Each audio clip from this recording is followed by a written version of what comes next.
Welcome to the Navy MWR Esports Spring 2026 tournaments presented by USAA and brought to you by the Navy's Morale, Welfare, and Recreation Program at Commander Navy Installations Command. Navy MWR always delivers high-quality recreational programs and services that contribute to resiliency, retention, readiness, and quality of life. These programs include such things as you're going to be seeing here today: community recreation, entertainment, fitness, food, beverage, golf, indoor sports, liberty, libraries, movies, and much, much more. Dirk back along with you with the CDL's very own.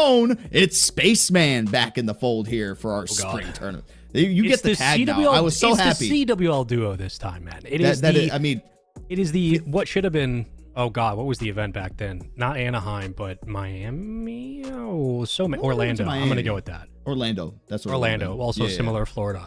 Long time coming. A lot of Black Ops 7. Dude, absolute pleasure as always to be back with you, casting some Call of Duty. Again, this series is a part of the Navy Nation's 250th birthday. That is this year, our independence coming up. Throughout the year, the Navy MWR will host events that highlight the Navy's global impact, as we do so often, and it's an attempt to honor those who have served and continue to serve in our armed forces and support mission readiness and recreational activities. Dirk, we've done this many times, and every single time we get more participation, and it just seems that this program continues to grow. Even only a couple of months ago, when we rung in the new year with our own tournament, we got a brand new one here today.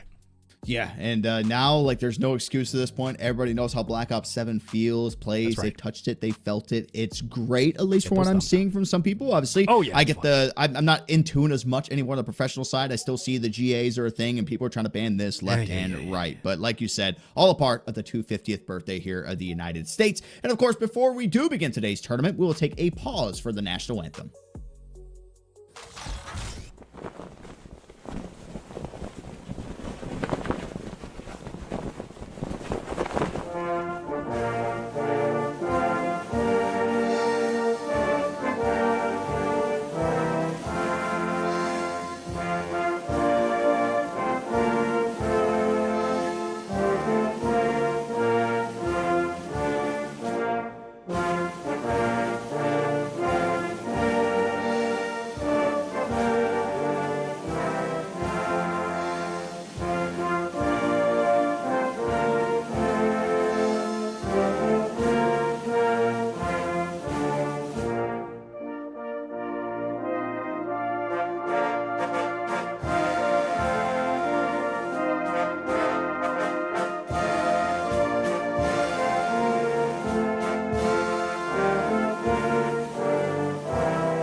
Remember, folks, it wouldn't be a tournament without some prizing. And again, competitors in these tournaments will battle out for a chance to win some exciting prizes provided by Navy Exchange.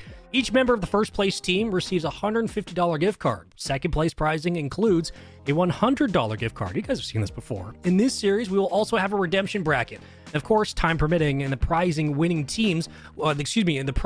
the winning teams will continue on from that upper side. Teams that lost in the first round, and if that time permits, the second round, are grouped together to compete for a chance to win $75 gift cards each for each member of the team. And I believe we have confirmation that we will have a redemption bracket tonight. So if you do drop out early, it's double elim, nothing too scared about. Just keep it going as we've seen in these tournaments before.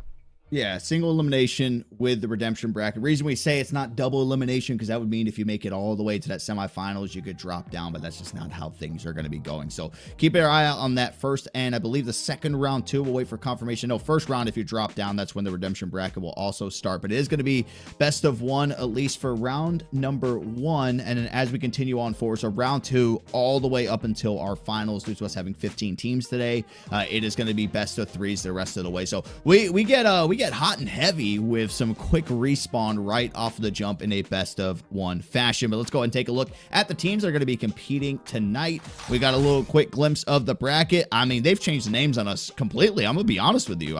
Do you see a team in here that we have seen over the past couple times? I don't. Maybe retired, because that's just a normal one, but every other one seems like a new name.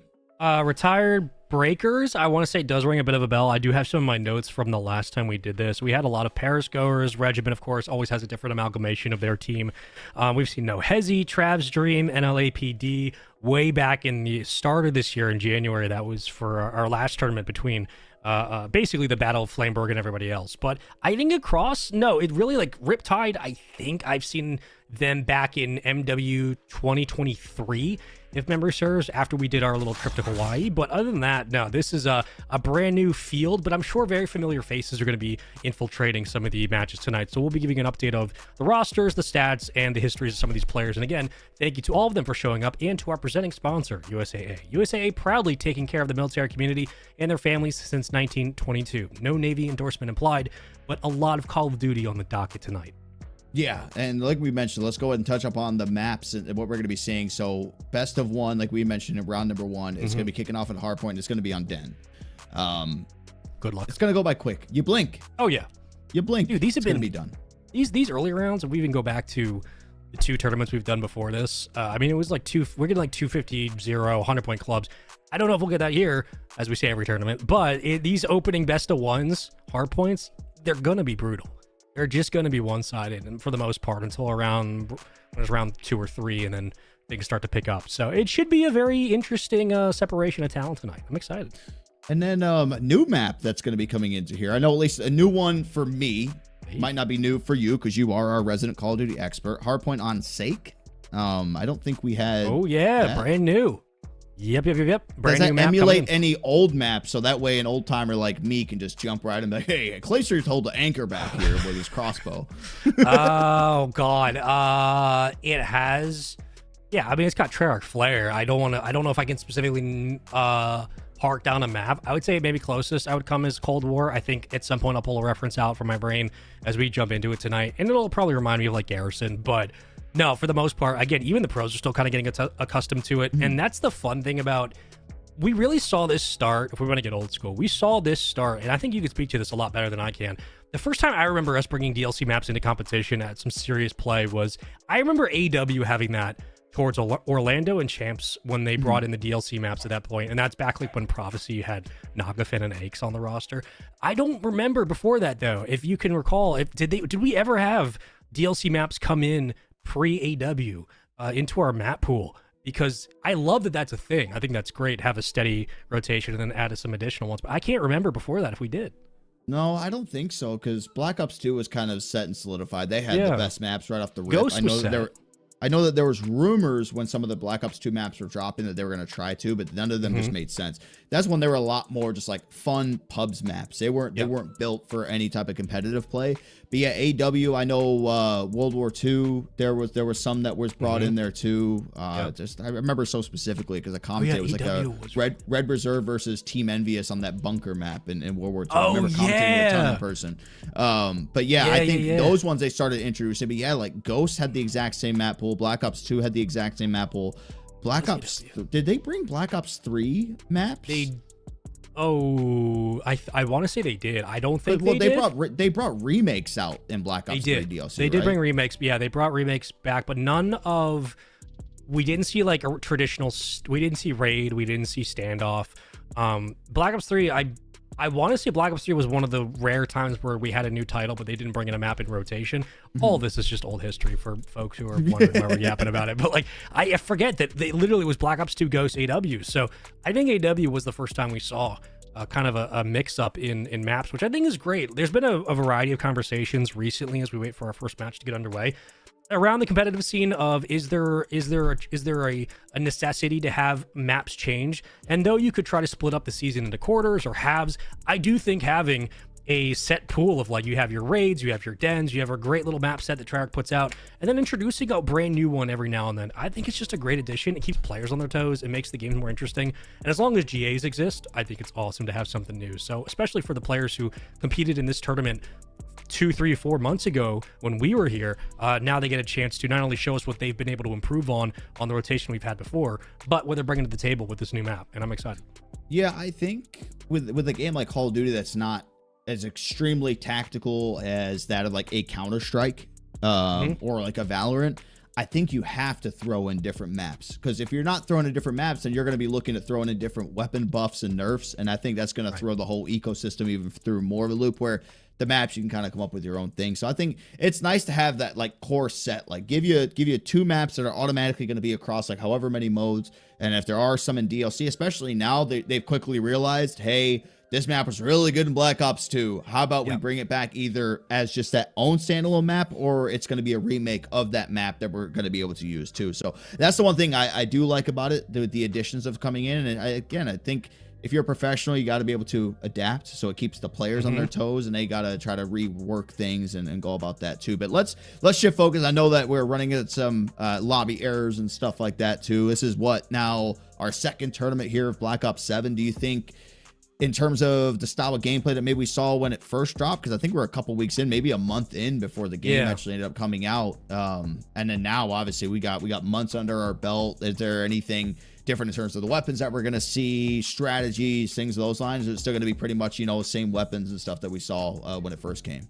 Yeah, if we're basing this off of what the parity looks like in both challengers and CDL, I think, and for a lot of these players, as we know, they compete both at the professional level, the professional amateur level, collegiate, etc. So they've had experience in CMG ladders and playing competitive. So they're going to follow those rules usually to a T. You're going to be seeing 2, if not 3 ARs a time, maybe 2 Draviks, as if it was early season February or so. But yeah, I mean, the meta hasn't changed too much. I know that some pros have been tweaking with messing around with different guns other than the Dravik. It still kind of jury's out, and apparently the CDL is playing through some of their qualification rounds this weekend for Atlanta coming up, so we're still kind of working out the kinks there. But I would expect to see the M15 and the Dravik continue. For one, a lot of default for players who just need something stable and consistent, as they know, and then 2, it still gets the job done. Again, we're going back to kind of the same point. Ever since Black Ops 2, and yeah, Black Ops 2 at this point, we've had a pretty consistent, the meta changed, but it eventually fell to 1 good sub and 1 AR that everybody agreed upon, right? It was MSMC and the Scorpion, then MSMC, and then everybody loved the M8. Okay, that's what we're rocking with. At one point in Ghost, it was the MTAR, and then the Vector had a hit scan, crazy. Everyone said, okay, it's the Vector now. Like, we've kind of settled into this meta of 1 AR, 1 sub, sans Black Ops 3, which introduced so many different guns. This has been the mode for Call of Duty for quite some time. Even if it doesn't keep up with the change, if it works, the M15 and the Dravik are not going to go anywhere. So expect to see a lot of this night, usually 2 M15s, if not 3, a Dravik in hand as well. Usually keep 1 for the flex. All very similar known things we've talked about ad nauseum here for this tournament. So very excited just to see. It's anybody's game. You can shake things up. There's nobody saying you can't use a new gun. Get weird with it. Just, I want to see something different other than Which round 1 we will see something different, but is it going to be different on the receiving end of a 250 to 0? Oh hell no. Or receiving end of a 250 to like 45, something along those lines. But I guess my one thing to you, because so we got done with those shows, and obviously it's like our first time seeing Overload and how it played, and you and I were like just brainstorming, how could we make this mode better? How could we perfect this mode? And I remember going straight after, I think, one of the first events or tournaments that went on, people were like, damn, why does this thing go to overtime like instantly, or like why does it end so fast? Did they make any changes to that? I think it was when it was going to OT. It's like it just as soon as it dropped, boom, like there was no delay with it showing overtime. It just happened like in an instant. Yeah, they have made some changes. I will speak more in depth to it later in the broadcast, but what I do know about the patch notes specifically is they have addressed some of the timings and the integers specifically. If for those who are unfamiliar, as what Dirk was talking about, when you would hold on to the payload and you would event the EMP in Overload, if he dropped it, the game ends even if you're on a full integer. It is not like uplink where or I should say uplink or hardpoint back in the day, where if you jump into the hill at 2:49, there's 0 seconds on the clock. 0 still counts as an integer. You can kind of keep the game going. No. This one, as soon as it touches the ground, it's a kill state. The game ends. The round ends. They have tweaked that a bit to give a little bit more leniency and a liberal time count to teams holding the EMP. So we might be seeing some of that tonight, which will be fun to jump into. Also, the note brought up as MSMC for a reason, because the NPC new sub in the game plays like the MSMC a little bit from Black Ops 2. So that will be a sub we likely see tonight. And I'm curious if any old veterans, Flameberg, who have been around for a long time, are going to be electing to try to get a little bit mixy in the early rounds and say, you know what, I'm going to run a sub, run a flex tonight, and rock out with the NPC. And if we do, that could be some interesting opportunities for gunfights. But for the most part, they've tweaked up some of the overload changes, have made it easier for players to pick up the EMP and not just end the game.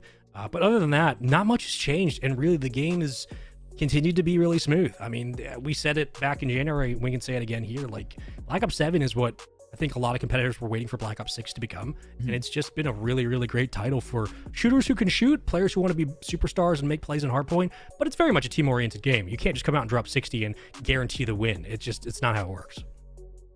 So I was looking, obviously we got the updated rule set that we're going to be using for here. And I know on the allowed and restricted section, it says primary assault rifles only, and it says M15. So I'm assuming M15 is the only one. Yep. And then for submachine guns, there's no Dravik on it. It says MPC. There you go. Okay, so we're going with the full. We're full sending. We're full sending CDL rules is what this basically says. They've rotated the Dravik out for season 3. Okay. This would be season 3 now. So they've rotated the Dravik out, and we're rotating the NPC in. It could have started, I believe, it was started as a GA talk, and then eventually League stepped in, and they've been communicating with the players. But good for the Navy MWR for just following strict rules there and full sending it. I think that's great. It brings some variety to the tournament. So we're going to be seeing a brand new sub tonight. How many people are going to see with the Dravik by accident? You know, people 100%. don't read rules. They just load up. But at least I know. You know what's crazy? I got a code from Daniel Say. Shout out to him. Shout out to the goat. Only reason I got one is because we used to work together, the NBA stuff. So I don't know. I was getting ready. I had it on my PC. I locked in. I changed all my settings, got the graphics settings right, hit up BR Paradox, made sure, hey, like, is my stuff all looking good? Then I got hit with I have to win 50 public matches because my profile's not synced with my PSN to this. Isn't that awesome? I was like, never mind. I guess I won't play rank play then. I really wanted to, but I was like, bro, free for all? No, I went to Nuketown like an idiot, and I tried to do Nuketown against these new Zoomers and Gen Alphas, whatever they call themselves. It was awful. I quickly left. It was, dude, it's so... I thought I was good at, like, reaction time. There are some absolute freaks. There are some gremlins currently in Nuketown, so I avoided that 50 challenge, and I just went and played normal pubs like an adult.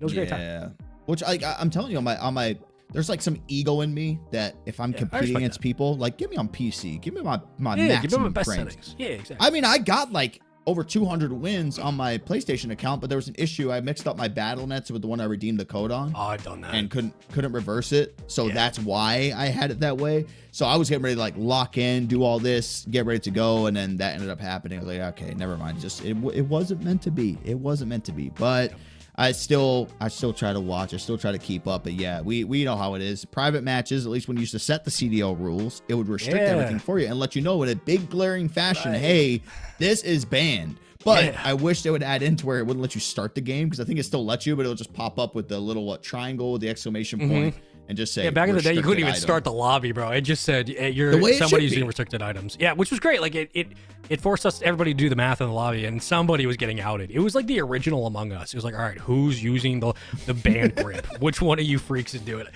And the fact that it's evolved over these years to still kind of, give us the warnings. We love that. We want more information. But all I know is that somebody's getting put in the blender tonight. And I know that they were saying they're playing, they're going to be playing on 10% packet loss. You're not a real COD gamer or competitor or Call of Duty Clan Ghost pub lobby player or anything like that. You're not a real ladders competitor if you're not playing on like 80% packet loss at some point. You have to learn how to cook in the kitchen with silverware before you can upgrade to the chef material, okay? That's how this works. It's a ritual, a rite of passage. You have to play on packet loss in Hardpoint in order to feel the real gamer, as all of us have.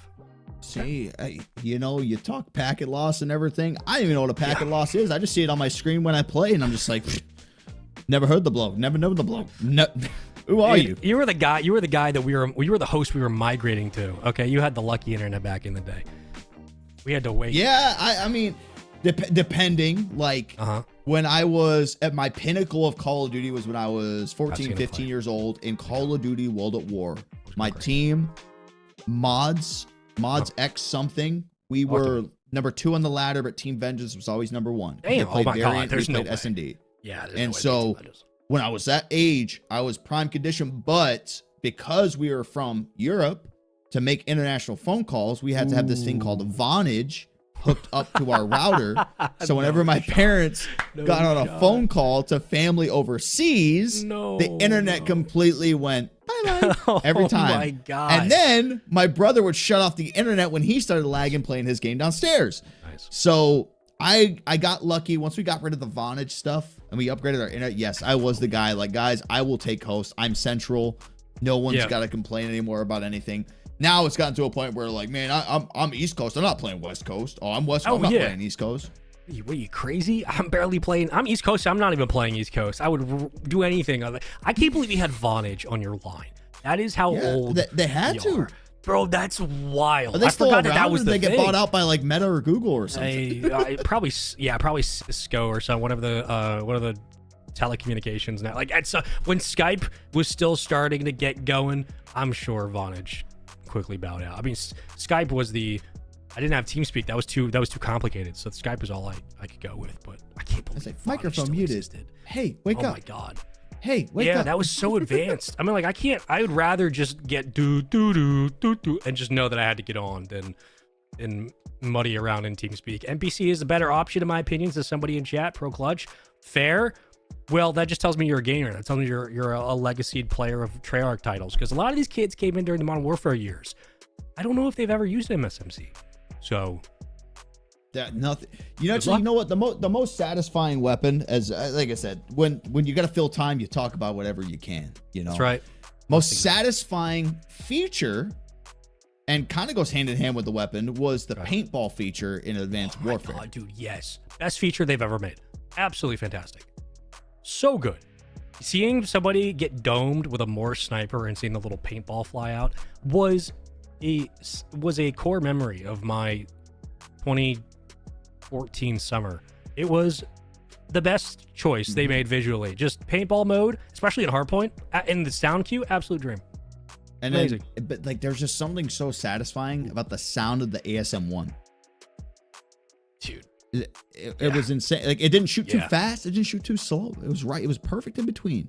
It really was. It was like the perfect evolution of for the game they were going for, both the color, the theme of an Advanced Warfare. They go from essentially, we have to remember, Chad, is that you go from a Remington, a red dot Remington cycle, and a MTAR and Vector meta to ASM-1 and a BAL.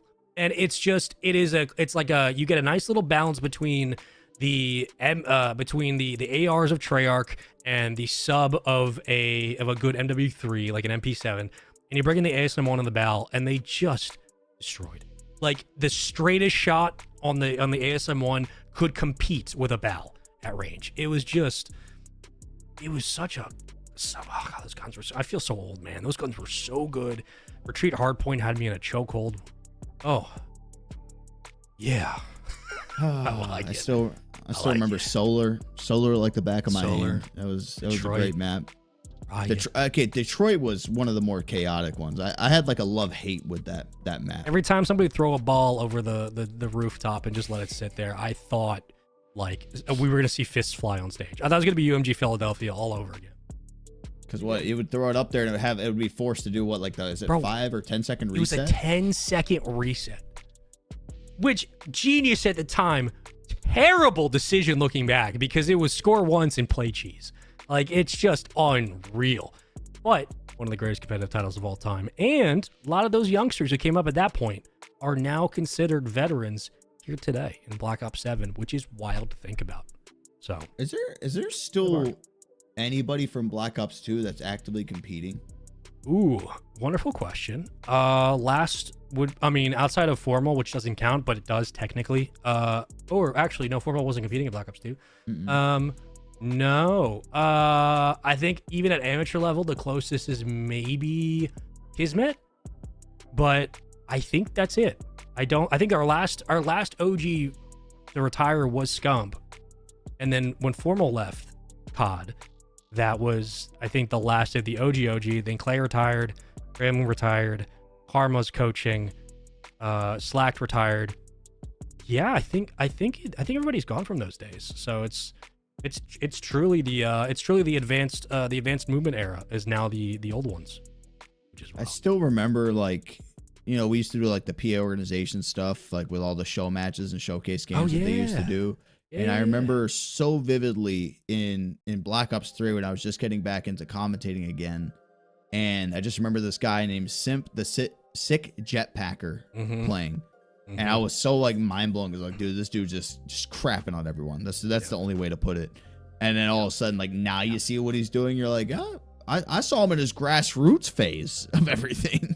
Bro, he went from that to Simp the Sick Joke, and then he got in trouble at Champs for using Censor's account. And then the next year, bro, he was on a team. I remember I was at LAN. It was Infinite Warfare.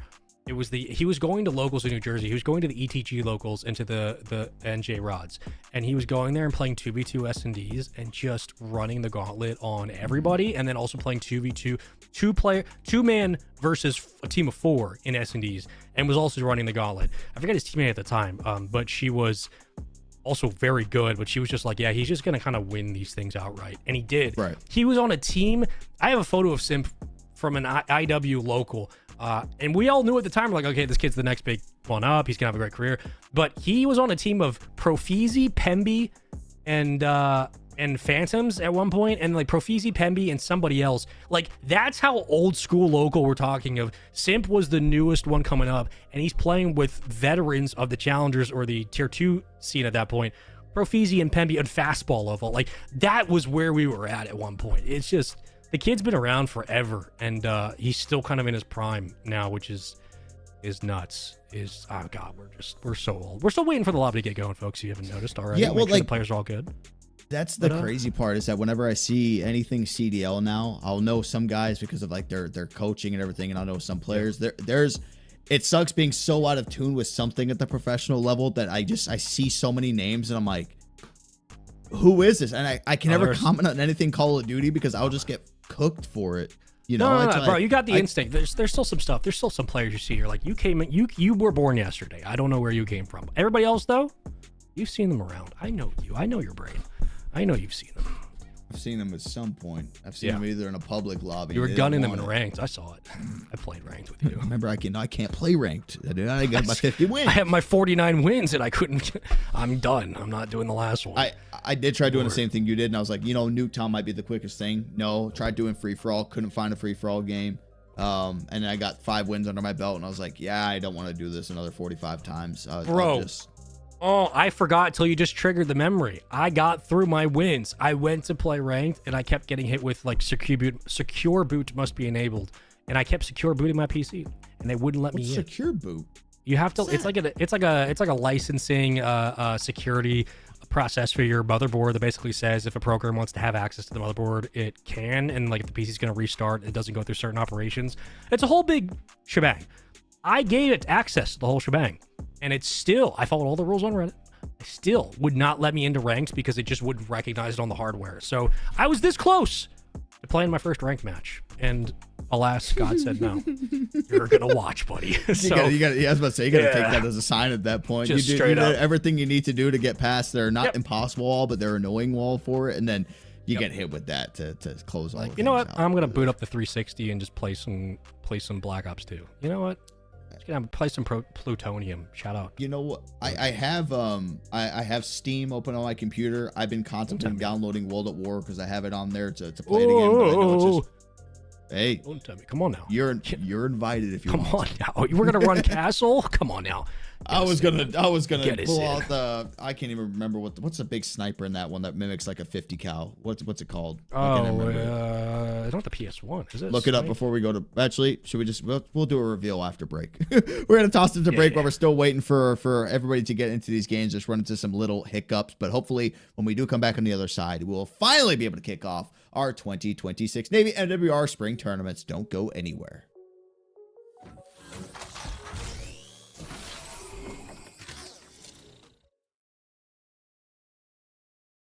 Our services perfectly fit the active duty service member's lifestyle. Navy MWR's mission is to deliver high-quality, customer-focused programs and services that contribute to the resiliency, readiness, and quality of life of sailors and their family members. Our MWR programs offer tons of fun, from sports and recreation, to entertainment, to dining, to lodging. It's all here. One of MWR's most important programs is fitness, which includes sports and aquatics.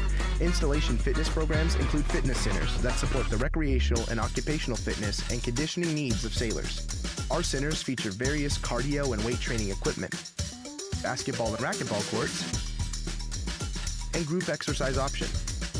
At most installations, sailors have access to a pool for recreational use in lap swimming, water-based exercise classes, and swim strokes and water safety skills improvement.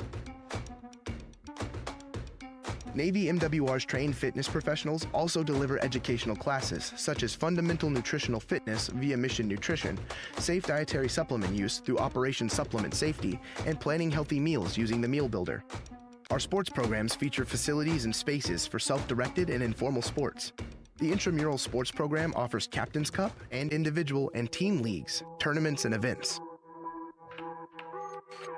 The Navy Operational Fitness and Fueling System, NOFS, is our world-class fitness program. Available enterprise-wide, NOFS is a scientific, evidence-based program for the active duty sailor.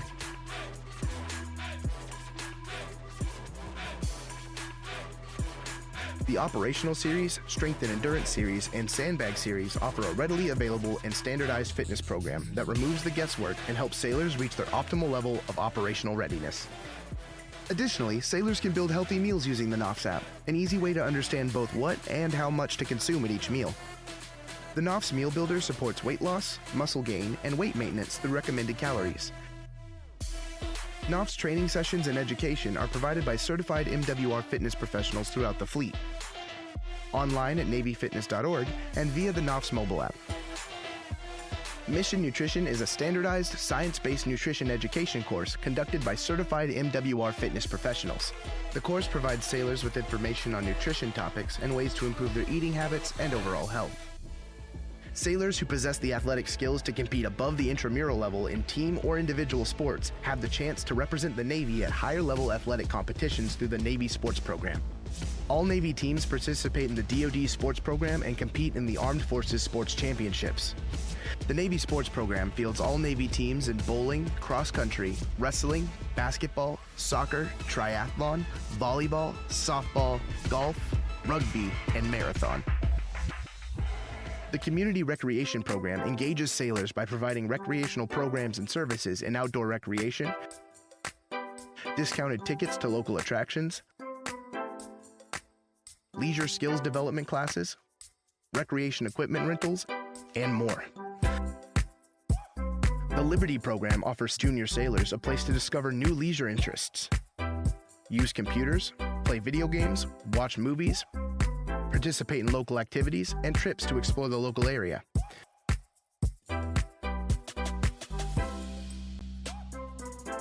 Installation MWR libraries provide access to computers and Wi-Fi, lend materials such as books, videos, and video games, and conduct a wide range of programs.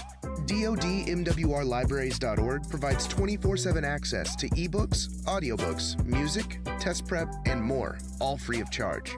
The Navy MWR Library Program also outfits ships with a complete library and provides library materials to the fleet.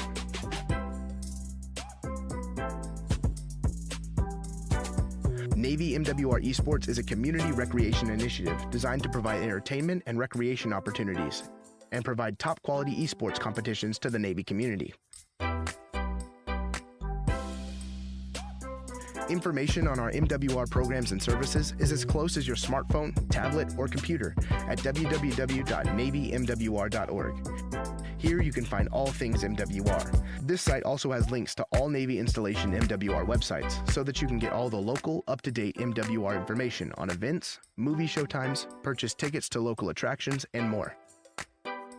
Remember, as you journey through your Navy career, MWR is with you every step of the way.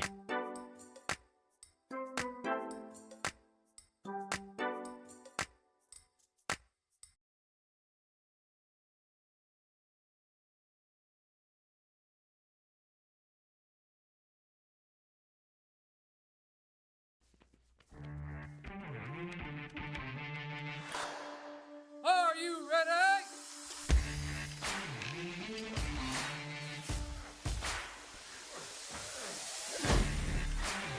Operational readiness Manpower and manning. are not possible without a lethal, capable, and ready Navy. Navy Operational Fitness and Fueling System.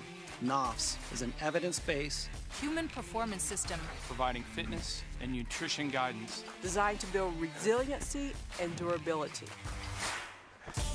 by utilizing the system. Sailors learn to train effectively, Train safely. and fuel their bodies appropriately.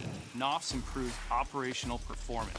Decreases the incidence and severity of musculoskeletal injuries And reinforces fueling habits. Operational demands place physiological and mechanical stress on the body. It is important that sailors are physically prepared to sustain a productive and healthy career, NOFS has moved away from a traditional fitness model and to a movement-based system That restores movement. trains movement, And fuels movement. NOFS. A training system designed to take care of the Navy's greatest assets. our sailors. Are you ready? America's Navy. forged by the sea.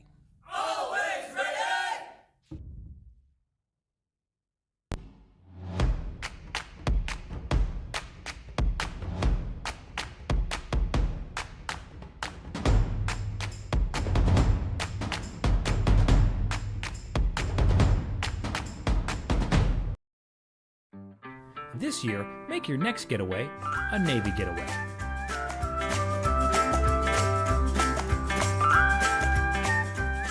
Instead of heading out of town, discover what Navy Getaways has in store for you at your local installation.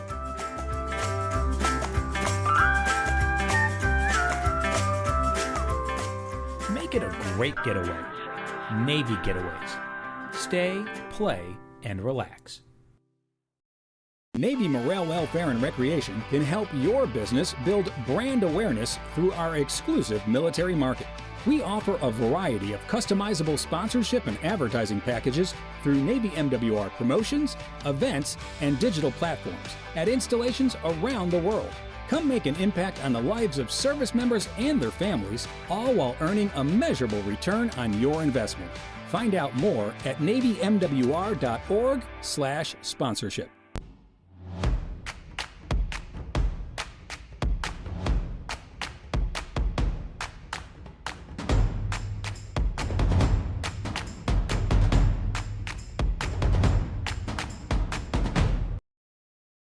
This year, make your next getaway a Navy getaway.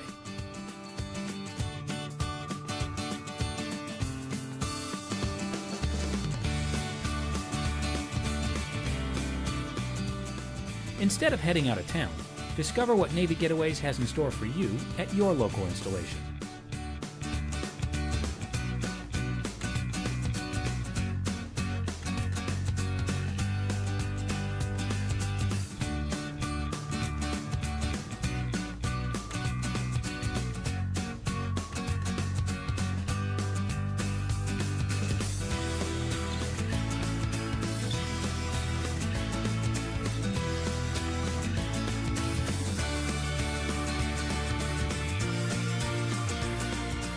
Make it a great getaway.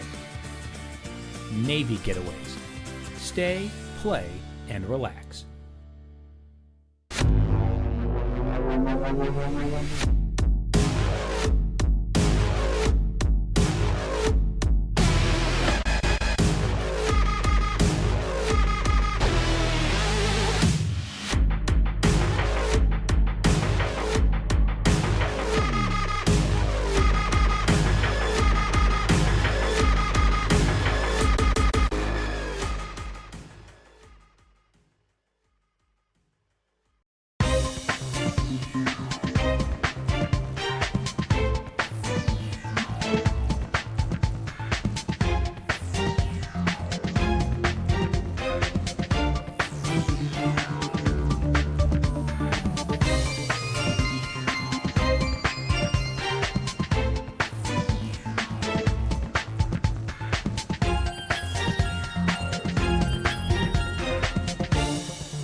Our services perfectly fit the active duty service member's lifestyle. Navy MWR's mission is to deliver high-quality, customer-focused programs and services that contribute to the resiliency, readiness, and quality of life of sailors and their family members. Our MWR programs offer tons of fun, from sports and recreation, to entertainment, to dining, to lodging. It's all here. One of MWR's most important programs is fitness, which includes sports and aquatics. Installation fitness programs include fitness centers that support the recreational and occupational fitness and conditioning needs of sailors. Our centers feature various cardio and weight training equipment, basketball and racquetball courts, and group exercise options.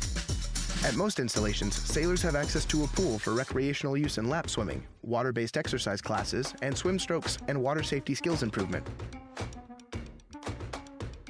Navy MWR's trained fitness professionals also deliver educational classes such as fundamental nutritional fitness via Mission Nutrition, safe dietary supplement use through Operation Supplement Safety, and planning healthy meals using the Meal Builder.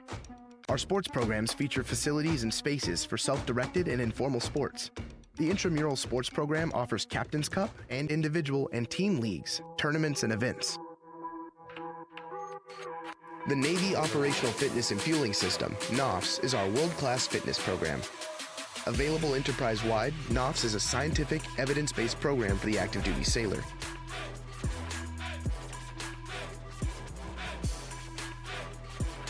The Operational Series, Strength and Endurance Series, and Sandbag Series offer a readily available and standardized fitness program that removes the guesswork and helps sailors reach their optimal level of operational readiness. Additionally, sailors can build healthy meals using the NOFS app, an easy way to understand both what and how much to consume at each meal. The NOFS Meal Builder supports weight loss, muscle gain, and weight maintenance through recommended calories. NOFS training sessions and education are provided by certified MWR fitness professionals throughout the fleet, online at NavyFitness.org and via the NOFS mobile app. Mission Nutrition is a standardized, science-based nutrition education course conducted by certified MWR fitness professionals. The course provides sailors with information on nutrition topics and ways to improve their eating habits and overall health. Sailors who possess the athletic skills to compete above the intramural level in team or individual sports have the chance to represent the Navy at higher-level athletic competitions through the Navy Sports Program. All Navy teams participate in the DoD Sports Program and compete in the Armed Forces Sports Championships. The Navy Sports Program fields all Navy teams in bowling, cross-country, wrestling, basketball, soccer, triathlon, volleyball, softball, golf, rugby, and marathon.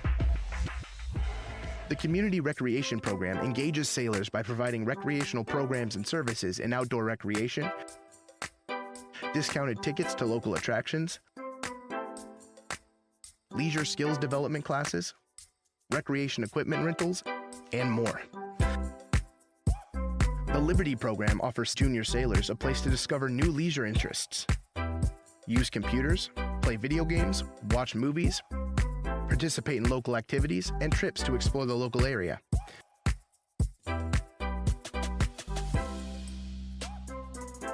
Installation MWR libraries provide access to computers and Wi-Fi, lend materials such as books, videos, and video games, and conduct a wide range of programs. DoDMWRlibraries.org provides 24/7 access to ebooks, audiobooks, music, test prep, and more, all free of charge. The Navy MWR Library Program also outfits ships with a complete library and provides library materials to the fleet.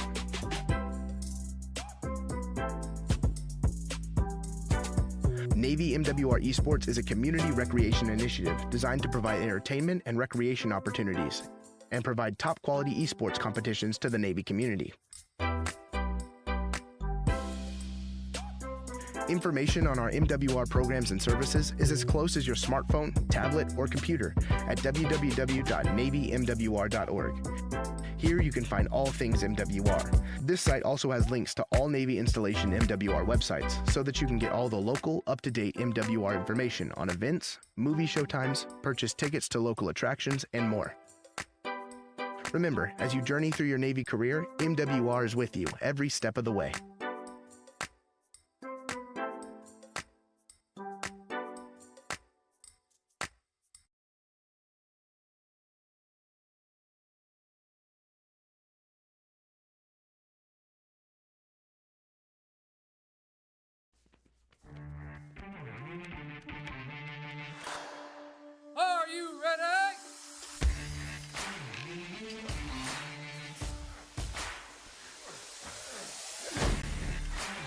Operational readiness. Manpower and manning. are not possible without a lethal, capable, and ready Navy. Navy Operational Fitness and Fueling System. NOFS is an evidence-based, Human performance system. providing fitness and nutrition guidance. Designed to build resiliency and durability. by utilizing the system. Sailors learn to train effectively, train safely, and fuel their bodies appropriately. NOFS improves operational performance. Decreases the incidence and severity of musculoskeletal injuries and reinforces fueling habits. Operational demands place physiological and mechanical stress on the body. It is important that sailors are physically prepared to sustain a productive and healthy career. NOFS has moved away from a traditional fitness model into a movement-based system that restores movement, trains movement, and fuels movement. NOFS. A training system designed to take care of the Navy's greatest assets. Our sailors. Are you ready? America's Navy. Forged by the sea. Always ready!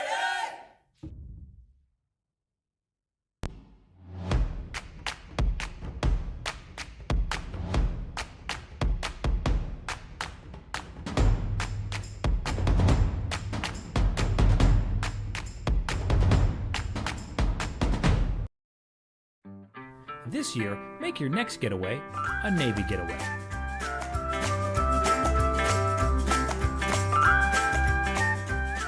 Instead of heading out of town, discover what Navy Getaways has in store for you at your local installation.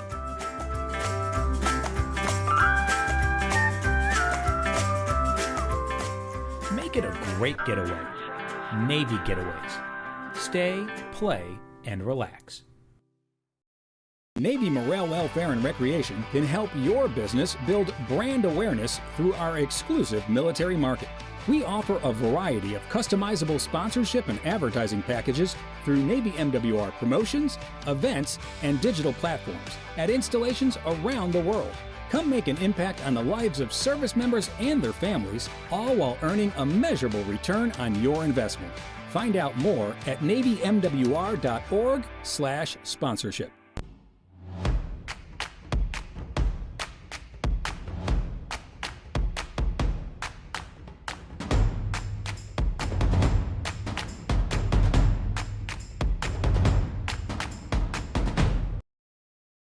This year, make your next getaway a Navy getaway.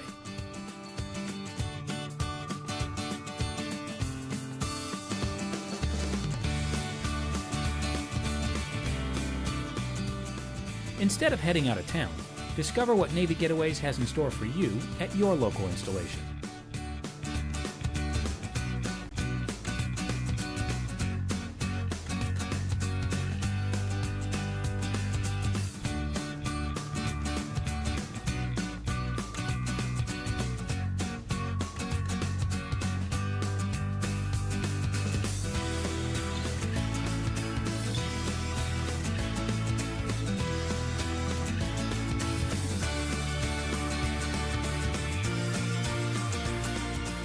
Make it a great getaway.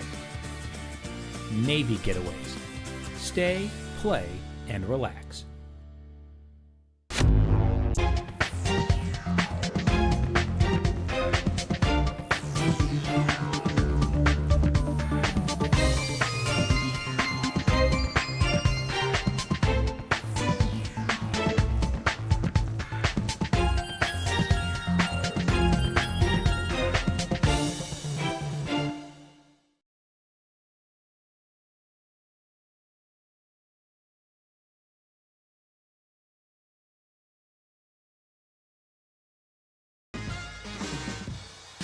Our services perfectly fit the active duty service member's lifestyle. Navy MWR's mission is to deliver high-quality, customer-focused programs and services that contribute to the resiliency, readiness, and quality of life of sailors and their family members. Our MWR programs offer tons of fun, from sports and recreation, to entertainment, to dining, to lodging. It's all here. One of MWR's most important programs is fitness, which includes sports and aquatics. Installation fitness programs include fitness centers that support the recreational and occupational fitness and conditioning needs of sailors. Our centers feature various cardio and weight training equipment, basketball and racquetball courts, and group exercise options. At most installations, sailors have access to a pool for recreational use in lap swimming, water-based exercise classes, and swim strokes and water safety skills improvement. Navy MWR's trained fitness professionals also deliver educational classes such as fundamental nutritional fitness via Mission Nutrition, safe dietary supplement use through Operation Supplement Safety, and planning healthy meals using the Meal Builder. Our sports programs feature facilities and spaces for self-directed and informal sports. The intramural sports program offers Captain's Cup and individual and team leagues, tournaments, and events. The Navy Operational Fitness and Fueling System, NOFS, is our world-class fitness program.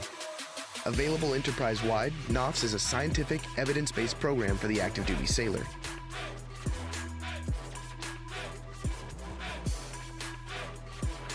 The Operational Series, Strength and Endurance Series, and Sandbag Series offer a readily available and standardized fitness program that removes the guesswork and helps sailors reach their optimal level of operational readiness. Additionally, sailors can build healthy meals using the NOFS app, an easy way to understand both what and how much to consume at each meal. The NOFS Meal Builder supports weight loss, muscle gain, and weight maintenance through recommended calories.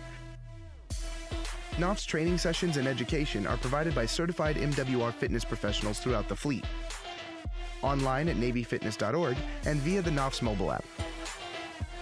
Mission Nutrition is a standardized, science-based nutrition education course conducted by certified MWR fitness professionals.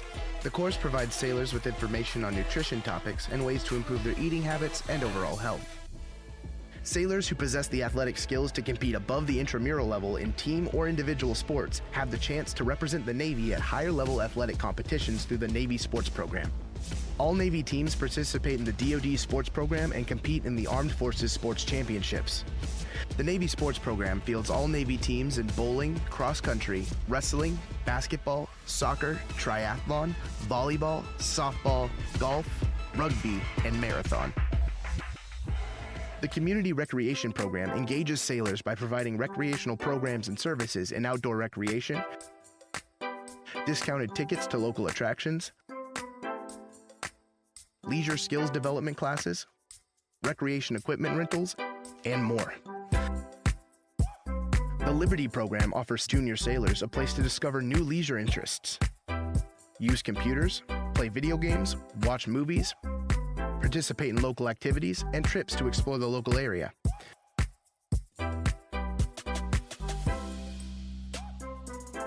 Installation MWR libraries provide access to computers and Wi-Fi, lend materials such as books, videos, and video games, and conduct a wide range of programs.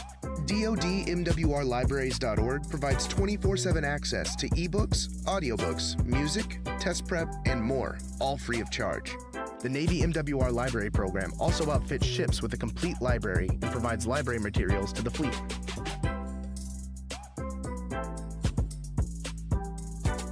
Navy MWR Esports is a community recreation initiative designed to provide entertainment and recreation opportunities and provide top-quality esports competitions to the Navy community. Information on our MWR programs and services is as close as your smartphone, tablet, or computer at www.navymwr.org. Here you can find all things MWR. This site also has links to all Navy installation MWR websites so that you can get all the local, up-to-date MWR information on events, movie showtimes, purchase tickets to local attractions, and more. Remember, as you journey through your Navy career, MWR is with you every step of the way.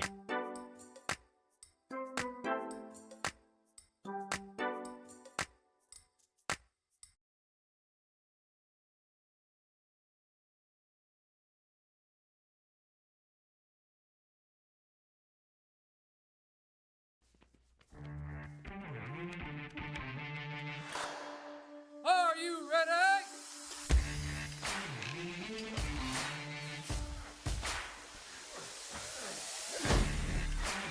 Operational readiness. Manpower and mandate. Are not possible without a lethal, capable, and ready Navy. Navy Operational Fitness and Fueling System, NOFS, is an evidence-based Human performance system providing fitness and nutrition guidance designed to build resiliency and durability. by utilizing the system. Sailors learn to train effectively, train safely, and fuel their bodies appropriately. NOFS improves operational performance, Decreases the incidence and severity of musculoskeletal injuries and reinforces fueling habits. Operational demands place physiological and mechanical stress on the body.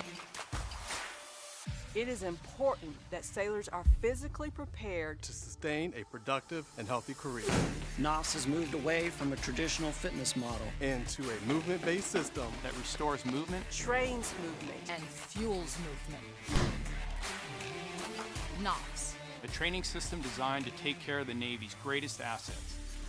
our sailors. Are you ready? America's Navy. forged by the sea. Always ready!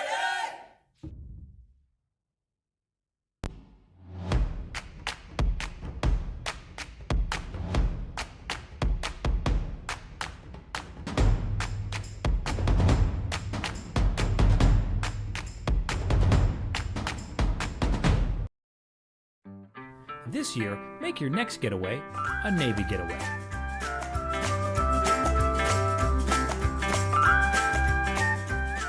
Instead of heading out of town, discover what Navy Getaways has in store for you at your local installation.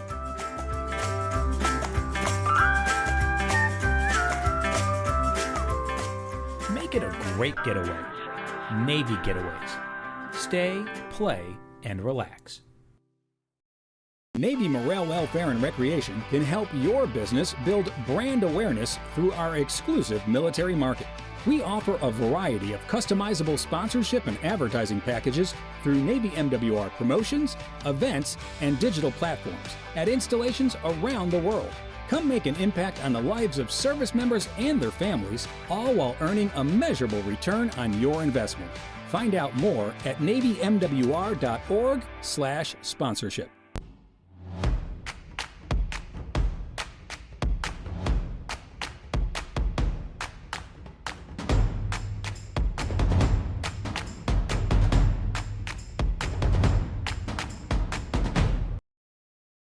This year, make your next getaway a Navy getaway.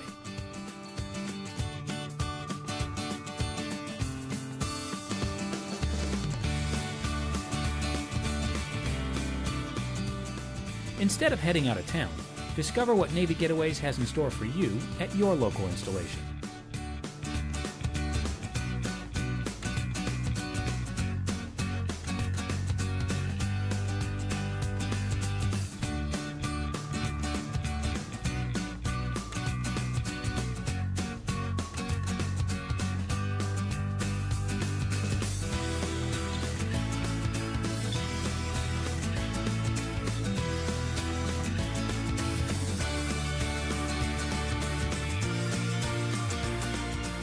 Make it a great getaway. Navy Getaways. Stay, play, and relax.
Our services perfectly fit the active duty service member's lifestyle.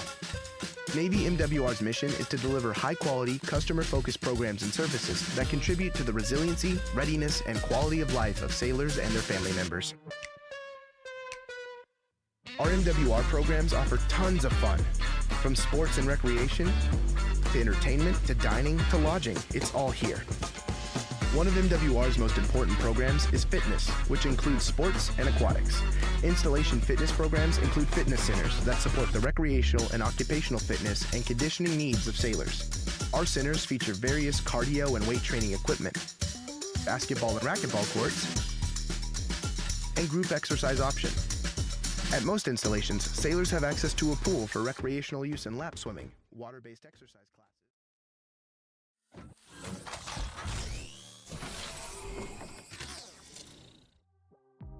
Welcome back to the Navy MWR Esports Spring 2026 tournaments presented by USA and brought to you by the Navy's Morale Welfare Recreation Program at Commander Navy Installations Command. Dirk and Spaceman along here with you. We want to give our thanks to everybody that's out there watching for the patience that you have. It's been COD's been CODing. That's the only thing I can really say right now. It's been a struggle to get in some lobbies. So you know, we've been hitting the nostalgia button on a lot of these streams, especially in the beginning, talking about old Call of Duties, different stuff. We get to go way back in time to when CODcaster wasn't a thing. We get to commentate just over the PAOV of, who was it? I just saw him, Gun Shop. Gun Shop is who we're going to be watching. So baby. You know what's crazy is that we don't get mini maps, we don't get X-ray, we get nothing to our advantage. This is as raw as it gets. So when we sit there and we're like, you know, we used to critique people like, how does he see him around the corner? Well, now we get to see if he gets to see him around the corner or not. There is no word to describe the nostalgia that exists when looking back to locked player POVs. It was very much a how quickly can you switch to your teammate at times. But this is one of the beauties of being able to just kind of MacGyver our way through Call of Duty through all these years. Doesn't matter if CODcaster's working or not, whatever the situation might be, we will always find a way to get into the game. And Gunshop, one of the players that we had watched back in our prior series and really had a strong showing with the M15 back when the season first started a couple of months ago, really was one of the prominent ARs we were taking a look at, though that team did fall short at the time. Again, we're going to be seeing a bunch of players circulating tonight who have had history in this tournament, and I'm just so excited to see not only the new guns in play here, but again, the new maps we're going to be bringing in as well, because there are some throwbacks to the height of Black Ops 2 and what that brings to the table for discussion. Yeah, I'm very excited to see it all in action. Oh yeah, I just when you said Black Ops 2, I just kind of sat there. This is Plaza. I don't know why it took me a second. I was like, I've been here before, and now we get to see it fully in action as well. So it's always interesting because now we got to like go through like who's on whose team, who's what when the score pops up, like all these different things. Nautical is going to pick up the final kill there. Actually, no, sorry. See, I'm rusty. I'm rusty without the CODcaster. We've been spoiled. I'm rusty with numbers anyway. I'm just normally dyslexic. Here we go. It's 1-0. About to be 2-0 as we get the defuse in. I like what I'm seeing. 1-1, excuse me. But you're right. It is Plaza. How many players, gamers, I should say, in chat who have ever stepped foot on this map when it first dropped? Don't lie. We can count. I know how many of you are out there. I think it's got to be a couple. This is one of the OG AR dominant maps in the history of COD. I think back to, I want to say Cold Wars when we last saw this for a brief moment in the CDL side, and watching, you know, RCDs play that first pick from B side, watching some of the best ARs we had, like Pander at one point in Challengers, playing this map. This is where ARs thrive. Back in the day, the Scorpion, you could get Mixie inside the bar for sure, but the ARs had a field day on this map. M8 used to be to call, M15 this year. It's such a beautiful map for AR players all the way around. Yeah, just lots going down inside of the club. My most vivid memory is whenever you just go in there, all of a sudden you start hearing like the EDM music just start blasting as soon as you step foot through the door. But that was probably one of the more quicker rounds that we're going to see here today. Again, no Dravik. It's going to be MPC only on the submachine gun front. M15 still out there. So we get to see what the, I guess, like the MSMC reborn is. Is that a good way of putting it? Yeah.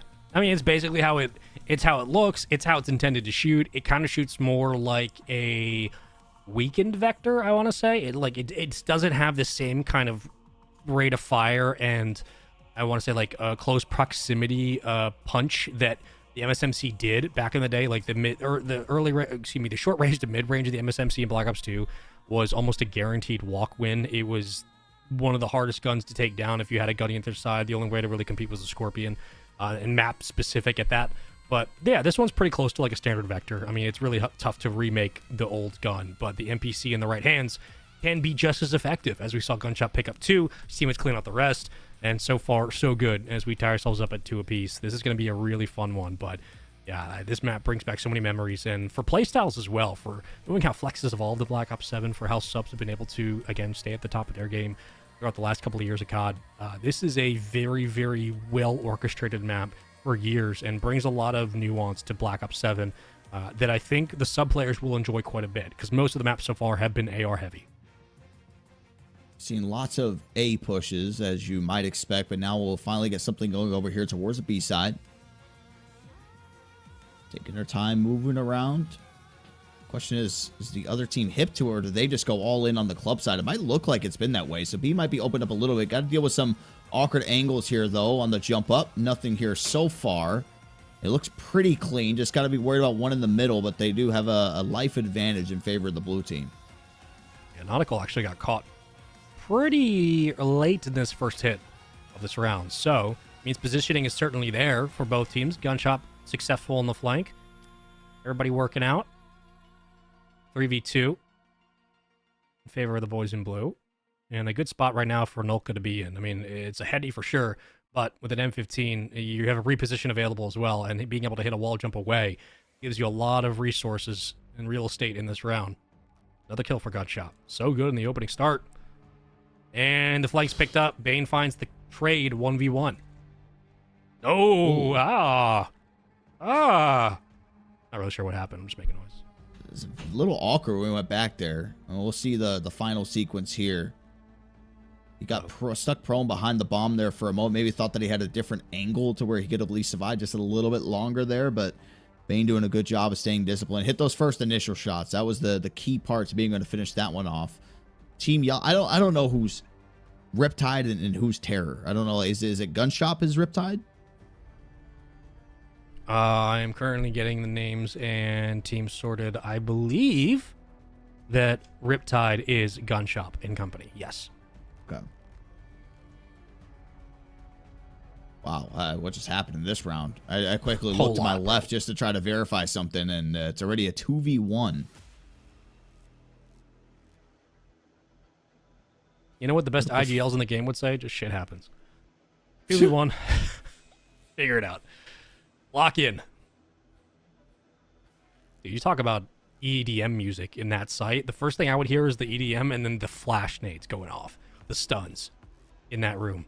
As a sub player, absolute headache in 2012.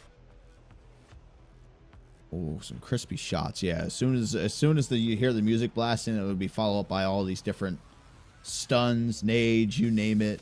So POV that we're watching is Riptide's POV. That's right. So that's Goob, I think, when you push the back button. Yeah, there we go. HRH Goob. 8 milliseconds on the latency. Better than 10. That's yeah. Better than 10. I wish I had 8. Lord, these players don't know how good they have it. They have no idea. I used to play on a box screen TV that had the yellow, red, and white cords on it for the audio. Used to play wireless. All right, what do you know about that? What do the players know about that? Gunshop. Wait, that's a kill on Gunshop? I swear he was at least 1 HP walking away from that, but we'll give him the hit detection anyway. That's insane. Couple of trades. Love to see what we're seeing so far. It's been relatively even after the opening 3 rounds. And one for good measure. 3-4. A close S&D to start. It's round 2, so we're already kind of through the thick of things. Shout out Goob as well.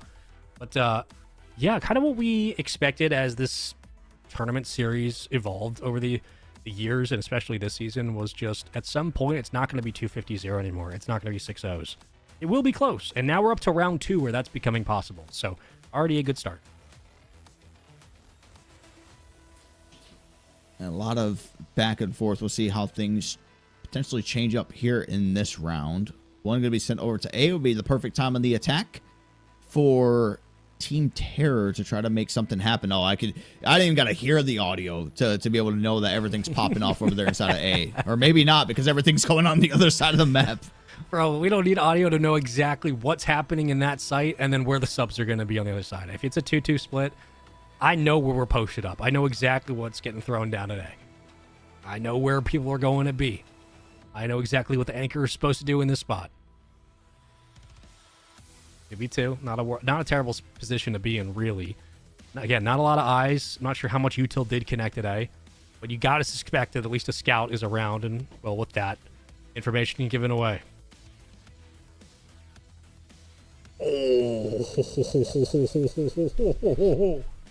Oh, you got to be quicker than that. Oh, baby. I'd be so heated if that was me with Bane. Oh, buddy. Oh, my God. What are we doing? We're giving stopping power to these players. What's going on? Bane is also frying. Yeah, what the hell is that, man? That has been, I think, his probably like third or fourth final kill cam that he's had, and it's been at least like a 2-piece following up in it every single time. See that hip fire, dude? You see those 3 bullets that eviscerated that man's health?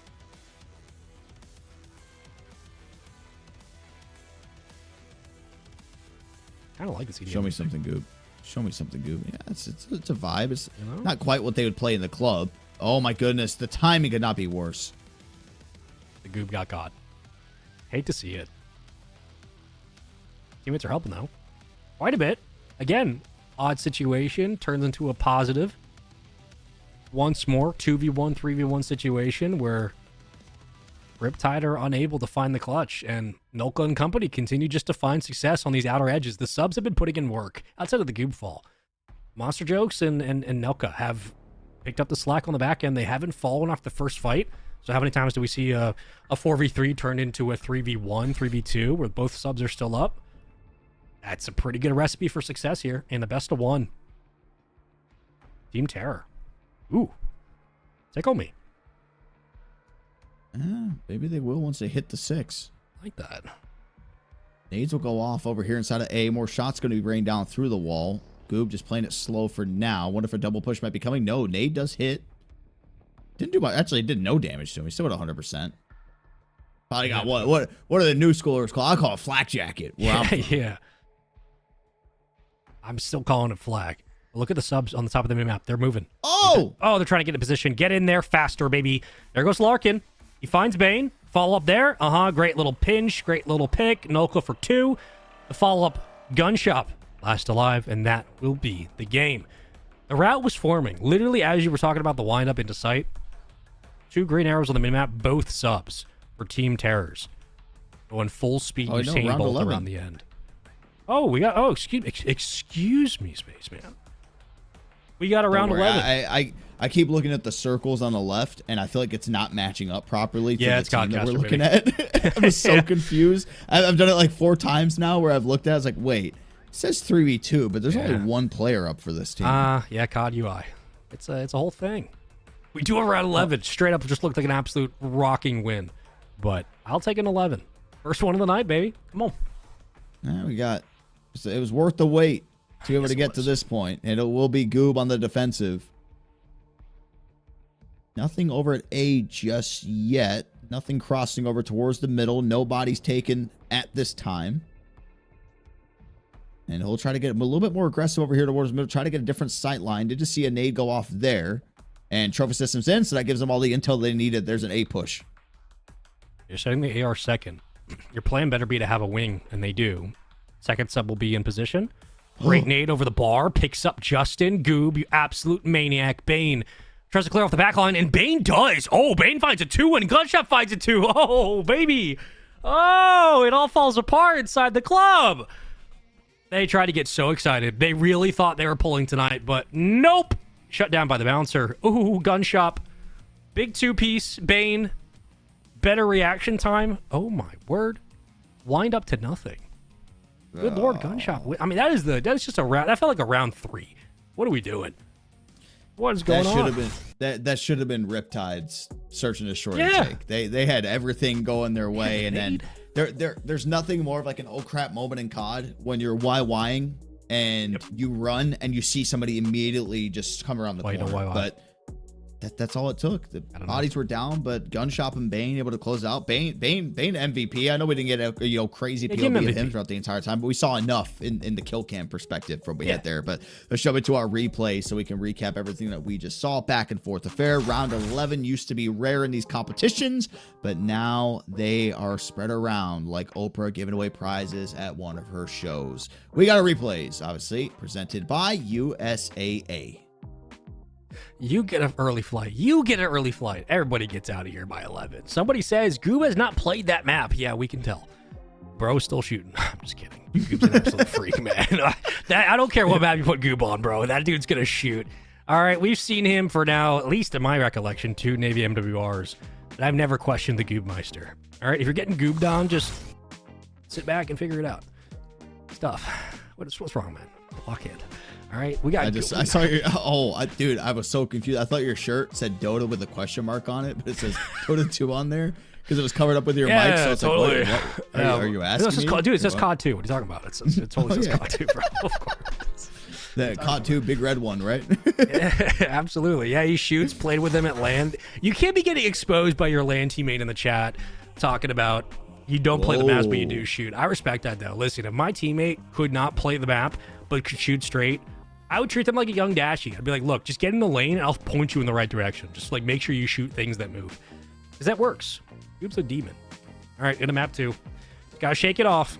Round 11 never happened. This looks like a big map. Yeah, you're right. It's a big map. I just saw where he spawned and I was like, a big map.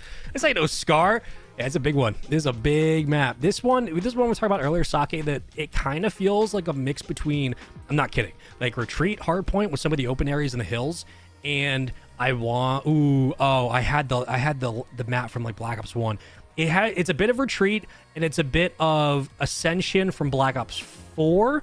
And a couple other like Treyarch mixes, it'll come to me. But yeah, every lane you've seen either pasted in another map, maybe in a Modern Warfare map, or very reminiscent of an old Treyarch classic. This one as well also feels at times like the outskirts of Scar, especially towards that Broken Plain side. This plays a lot like MW 2019 on some of our close quarters, like Gunrunner maps. There's a whole lot of history packed into this one, but standard 3 lanes. Expect the ARs to have a significant presence as we break for hills. And now into our second one at that. So far, a pretty even game, though the score reflects otherwise. Well, now that I've actually seen what the map looks like, now I feel stupid for calling it Sake, because if I would have seen it, I would have assumed Sake at that point. But I say Sake too. I mean, I'm right there with you. I was, but I saw everything going around, and I was kind of like, I see lots of Sake. That's everywhere too. Like it's got flavor. It's got a little color commentary there. Yeah, we got so we had a round 11 to search and destroy. We got a neck and neck hard point to kick this one off as we're in the back warehouse. Of course, thank you to Goob for giving us the POV, running into some lobby issues of getting our observers in there. So it might be an early night for them. We might just be relying on the player POV the rest of the night too, which not opposed to. It's always nice just adding in some different mixes and nuances into the shows. Bro, Goob can shoot, man. He can shoot. I don't care that he's bald. He is my little Alex Caruso. I don't know. I'm just relying on the information that his teammates giving me. I mean, we are cooking with what's a famous bald person? Dwayne The Rock Johnson. Dwayne The Rock. Yeah. Vin Diesel. Vin Diesel. Oh my God, I can't believe I forgot. Yeah, Goob is real deal, man. If you got no hair on that head, you are all thumbs. You are straight shooting. What a guy. Get the beard so you look like you're going to Dagestan for 2 years. Yeah, literally. If you're losing the Goob on stage, you're gonna see your reflection when he stands up and yells at you. So just pay attention. Lock in. More like Alex Caruso. Okay, so maybe he wears the big headband too. The white mamba. You got a big headband. Clear. Alex Caruso when he wasn't on the Thunder. Oh, okay. Yeah, absolutely then.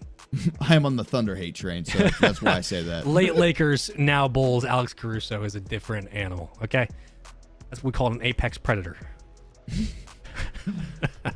My Goob, look at him go. Get back in the hill. Still tie game. Oh, Goob. I was just about to give a call. He's been snapping. Not that time, but he's had a lot of good plays here so far. 69 to 67. Nice. 2 memes in one. Don't do that. That's No, hard no, to no, see. no. Don't do That's that. The score, you know, what do they call? I need to look it up. There's like an X page that is like NBA scores that have never happened before. Oh, so scoregami? It's like yeah. I love scoregami, dude. Yeah, that's scoregami of hardpoint. You know what? If we had a time, yeah, this would be one of the hard points of all time. It was a score. Actually, I don't know if the most extreme scoregami, I think at this point, is still within like the two aughts, like the 210 ranges to 250, and I think a couple of like early like 140s or so. But we've hit almost, outside of the really low scores, we've hit a lot of unique hardpoint combinations. So always down for something weird tonight. Always down for something we haven't seen before. Rarely have we seen a hardpoint come down to time. I think only once or twice in the history of Navy MWR, and once was back in Hawaii. The other was last time we did this tournament in January. So clearly, as players get better, more opportunities for chaos do emerge, which I'm a big fan of. Oh yeah, there's fun in the chaos at times, depending what kind of chaos. Obviously, it's 107 to 80. This might be the largest lead that we have seen so far in this hard point, and that is okay. Wait, hold on. It's Team Terror with the lead. Sorry, I'm still struggling. I'm looking back at Discord and be like, POV here equal Riptide, and I'm like, okay, we're watching Riptide. Oh, barrel. Change classes. Barrel. Wait a minute. I know. Is that bad? No. That's good. It's fine. You don't see it all. Like, look, you don't see that much, right? Like, it's usually I have a backup class or I have a get out of jail free class or something. This is a specific change for the hard point alone for this hill. Fair, fine, no worries there. It's just rare to see. It's like seeing turtles come out of the sand for the first time. They just eat it off. It's not as rare. I thought it was an NPC class that he was switching to barrel. Did he switch it on his AR? I thought he switched it on. I thought he switched on his AR, but he did pull out the NPC. So now my brain's confused. Oh my god, he's getting absolutely smoked. Nautical's gotten him 2 times now in some of these longer lanes. So keep an eye on the ARs on the other side because they are starting to dominate the mid game. And as you can tell, the score has flipped quite a bit. And Spawn's flipped as well. Immediately got caught out, and I believe it's second hill was going back there, so we could at least try to set up and just been a little bit more of an anchor, if that's still a term that we use, going back there. But ended up getting taken out as soon as he walked up the steps. At least able to find a kill here to try to get the break on the inside. Last time we saw him on this one, he jumped through the window, was able to pick up a nice 2-piece to break things open. I don't know if we'll get that same thing here, but oh, nothing yet. Contested. Good snap and turn. Still one more to worry about potentially. Jumps off the wall, and that is going to be enough to at least back them up. The hill is going to be contested, and finally is going to be taken out by Gunshop. I mean, it's 3 pieces for Gunshop. Look, that was a combination of an absolutely dry, like Popeye's biscuit dry level retake into the hill. No nades, no util. You're basically leaving your AR as a follow-up man, playing through a stun on the outside. He needed a little bit of help, eventually got it. He gets lucky with some COD timing, but positioning just was not there for the team. So Gunshop can walk in, find the 2-piece, get the clear, retake time. And after all that effort into that push, your AR gets wiped out, your subs don't follow, and you give up about 30 seconds between scrap and rotation. This is a very difficult situation to be in for sure, because now not only you have to play off the back foot, but you're going to need the slays to pick up, and that falls on the shoulders of the AR to set precedent, and so far they haven't. So here comes the extra subclass. Goob gonna flex just a little. Will it be enough to swing some of the tides here? So far, yes. Able to get good for 1. Time in the contests. Slide for 2. I like what I'm seeing. Teammates are coming in for support. And finally, some positive time here as they've been able to rack up a couple of kills. Yeah, good job, Aim. You mentioned it. Flexing, showing us the NPC work, and then as well as the M15 finally is going to be taken out. Still about 20 seconds left to play for here on this one. Nolka going to be just positioned over there on the, I call it, I guess like a sake barrel. I don't know what the process is of making sake. It's gotta be tough. Aged like wine or something. Yeah, it's gotta be something. Gotta do something. See, we're getting a nice lesson on what it takes to make some good sake here in this map. Could go for some right now, to be honest with you. What is sake made out of? Let's see. Rice, water, yeast, and koji. A type of mold is koji. Wow, okay. I've had sake bombs before. Maybe not so much anymore. Ever had a buzz ball at Hawaii at 2 a.m.? What do you know about that? Oh, nobody does it like Navy MWR. What a program. Big flanks, big pinches to the hill. Nautical for 2. What else is new? 212 to 143. By the way, Hill's still going. Still contest time. Far back on the poke. This plays like a Black Ops 6 map. I forget the name of the map off the top of my head, but there was a Black Ops 6 map that had a very deep spawn on one of their hills that played very similar to this in this specific setup for ARs, and it was a brutal. As you can see, again, still been the same. Guild out in front, 224 to 146. And Goob and company have to figure out something else because they are not back within striking distance, just one hill away from losing this game. It feels like a map that was made for Nautical with the AR. Oh, yeah. I think every single long-range encounter that you've been able to find here so far in this one, it's been all him sitting on the perfect headies. You name it. There's really no wrong that he's been able to do, and they're very close to being able to take this one. Gunshop's able to jump in, find 2 on the back of the first Nautical kill as well, and Justin able to clean up 1. And it's just I think the slaying power has just been a little bit too much here in this hard point, but it's the more important kills that have led to the big breaks. For Team Terror to be able to go out here and really have solidified control, just 5 seconds away from getting our first 2-0. Obviously, we didn't have an opportunity in round 1 because it was best of 1. But can they hold off? I guess 4 more seconds if they could try to contest it. And no, that is going to be all she wrote. Gunshop and Nautical. I mean, the threat of the last 2 games, a team effort for sure. But when we're looking at some of the big impact plays. Right. It was Bane and Gunshop sub-wise in the Plaza. On Sake, Gunshop and Nautical. I mean, Gunshop won, indicative of that 3-piece he was able to get when we were on Goob's POV, when Goob went for the break, threw those stuns, found a kill, and then they get wiped. It's a 3-piece for Gunshop. You see the kind of the game get out of reach from there. But really, between Gunshop and Nautical, I mean, it's enough AR presence to overwhelm. And again, that is... The game can be as complex or as simple as it needs to be in COD. It's kind of the history and the fun part of the esport is it can be really, really tense and it can be really methodical with how things fall into place, or it can just simply be, well, Nautical won all of his lanes outright. He won all of his 1v1s against the opposing AR, which creates space, and Gunshop in that space was able to break hill by himself. And when he does, he's good for 15, 20 seconds. You add that up over a course of a game, and there you go. So it's been a 2-main show for some of these 2 games, but Plaza and Sake, 2 of the newer maps in rotation this season and Season 3 for COD. And so far, Riptide's handling it really well.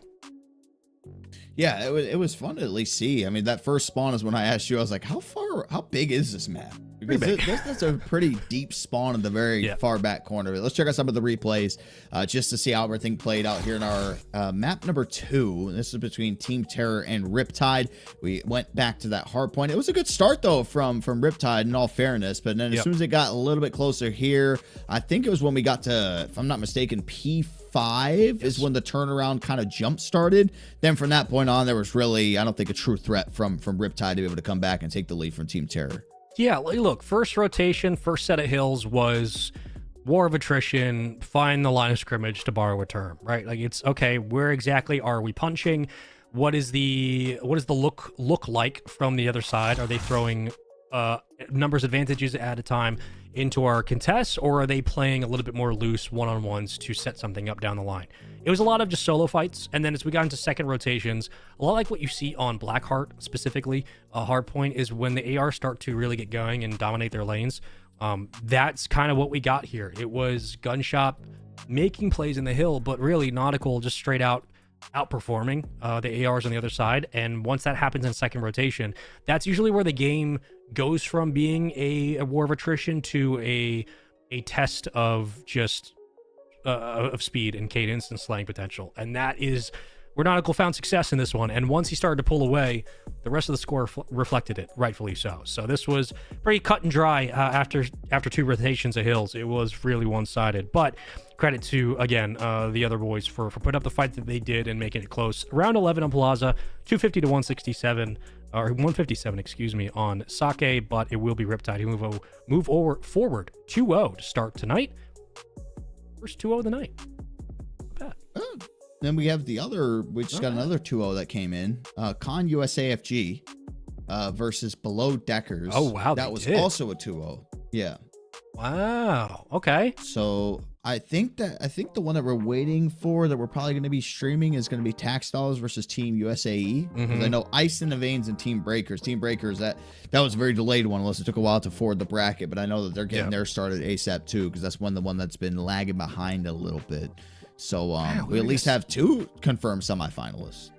I mean, I know we had 15 teams. I know that best of 1 goes quickly. It's always a shock to me how quickly best of 1s go, and best of 3s, even in the speed of COD these days, can go fast. But I mean, we're already down to what would be our last round 2. Again, redemption bracket was up in round 1, so at this point, it's pretty much a null factor. But Tax Dollars, Team USAE. We wait for Con USAFG versus the winner of Ice and Veins and Team Breakers. We basically, we are waiting on one more round 2, and then we have both of our semifinals matches basically locked and loaded, and grand finals right after. So we are flying through this thing, and I'm very curious to see, 1, what we get out of Team Breakers and Ice Veins, and 2, how quickly some of these teams adjust to the new maps, because so far the standard of practice has been Gunshop and Riptide. They've looked fantastic on Sake and Plaza, and that's a good sign. Yeah, that's what kind of seeing everyone's like different style and adjustments that they're going to be making is obviously always going to be key in everything. Yeah. But then I think once we go into the semifinals, we kind of go back to at least I think what we're used to. Colossus, Gridlock, was that something that we had the first go around, or is that a new one in the rotation? Ooh, Colossus we did have. Gridlock, unless I'm having a stroke. I can't remember. Oh no, Gridlock is new. Oh, excuse me. Yeah, Gridlock was a Black Ops 4 map.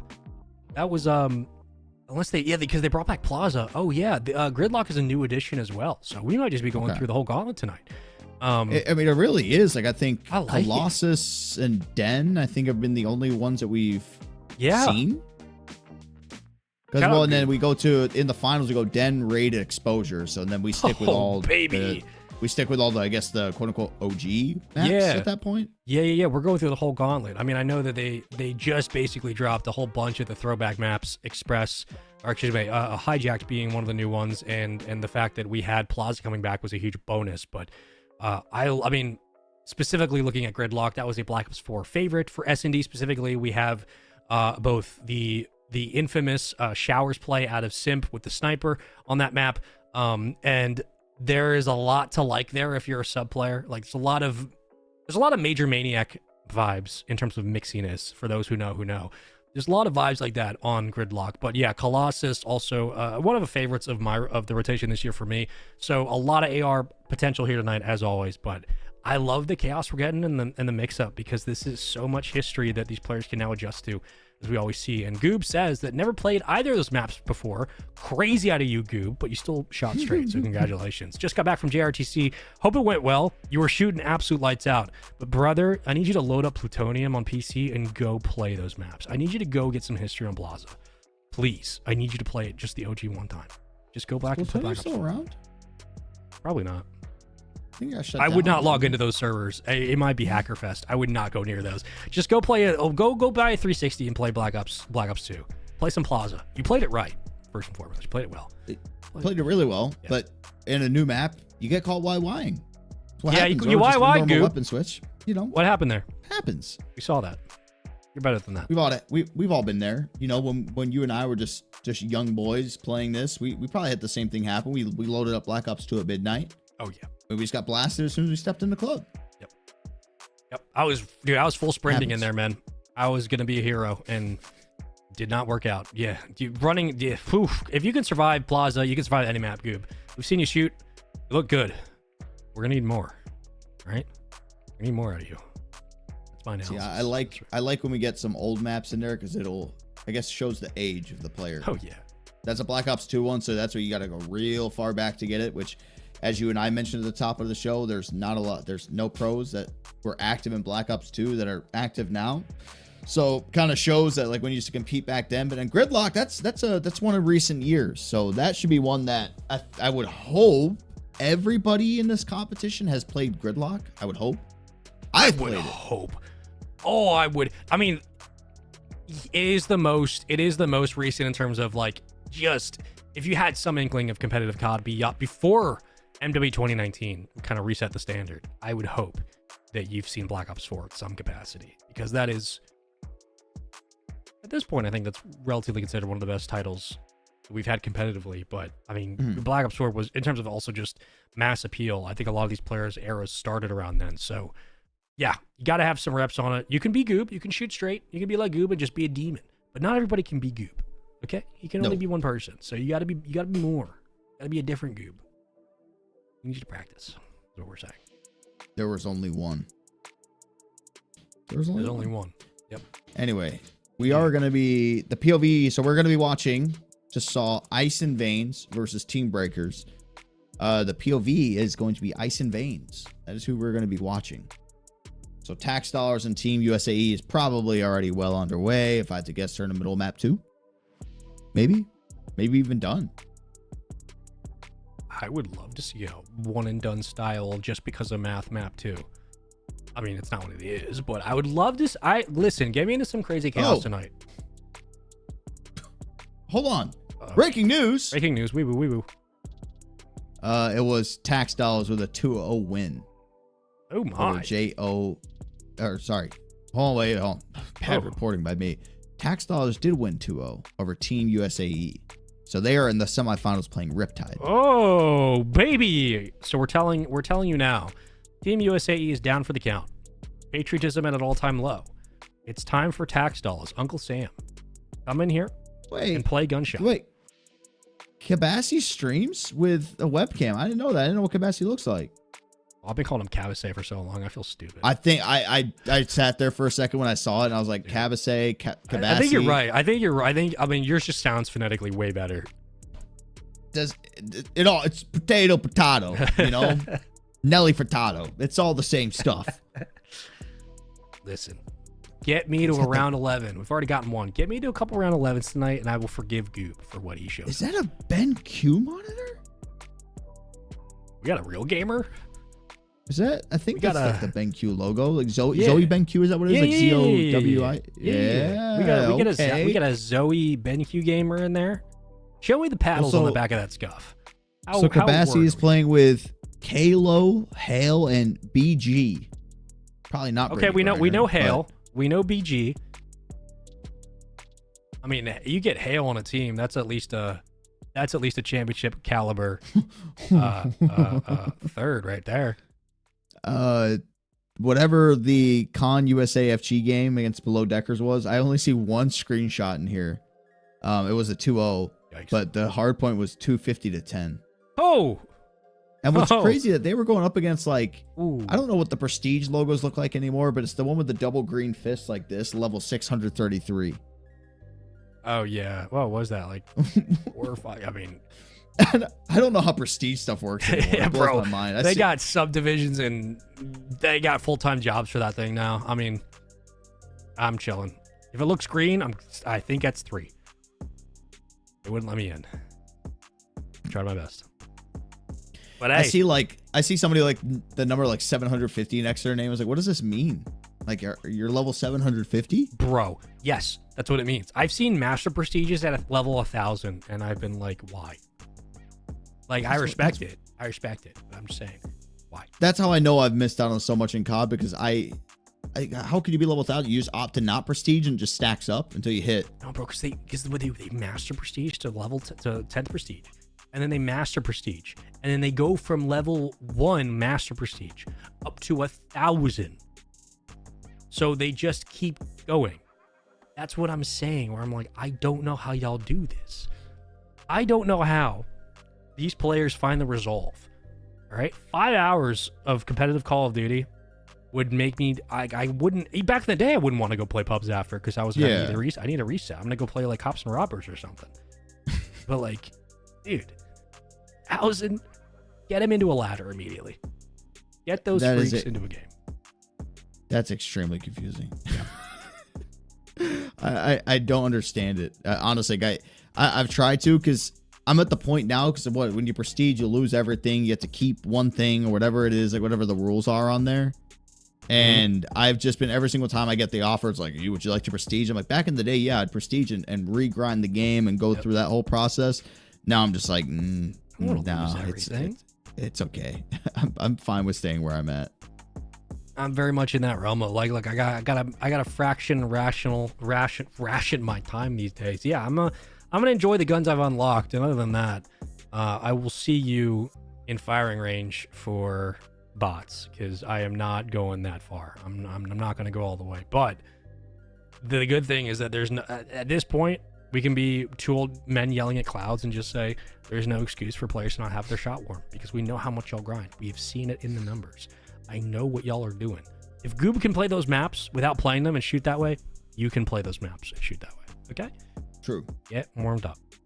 Shout out to for players. Just when someone tells me they never played Plaza, it's makes me feel old. We should remove the right to drive for players who have never played Plaza. I think that should be a fair assessment for our heroes. Let's do it. Let's pass it off to our 80-year-old congressman to sign off on the bill. Anyway, we're gonna throw to a quick break. When we do return, we should have the last of our second round matchup between Ice and the Veins versus Team Breakers before we jump into our semifinals. Don't go anywhere.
Navy Morale, Welfare, and Recreation can help your business build brand awareness through our exclusive military market.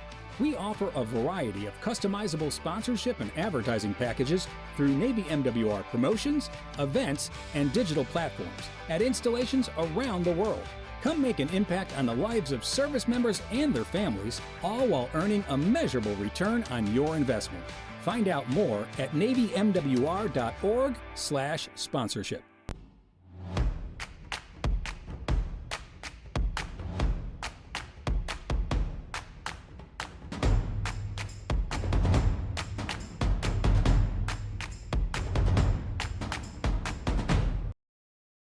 This year, make your next getaway a Navy getaway.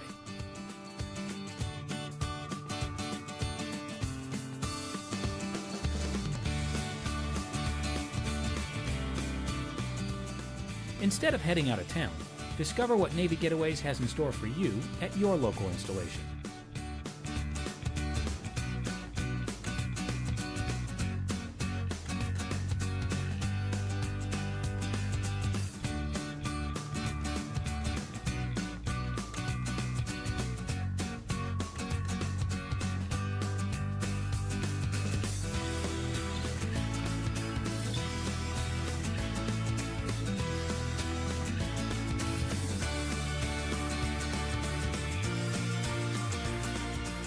Make it a great getaway. Navy Getaways. Stay, play, and relax.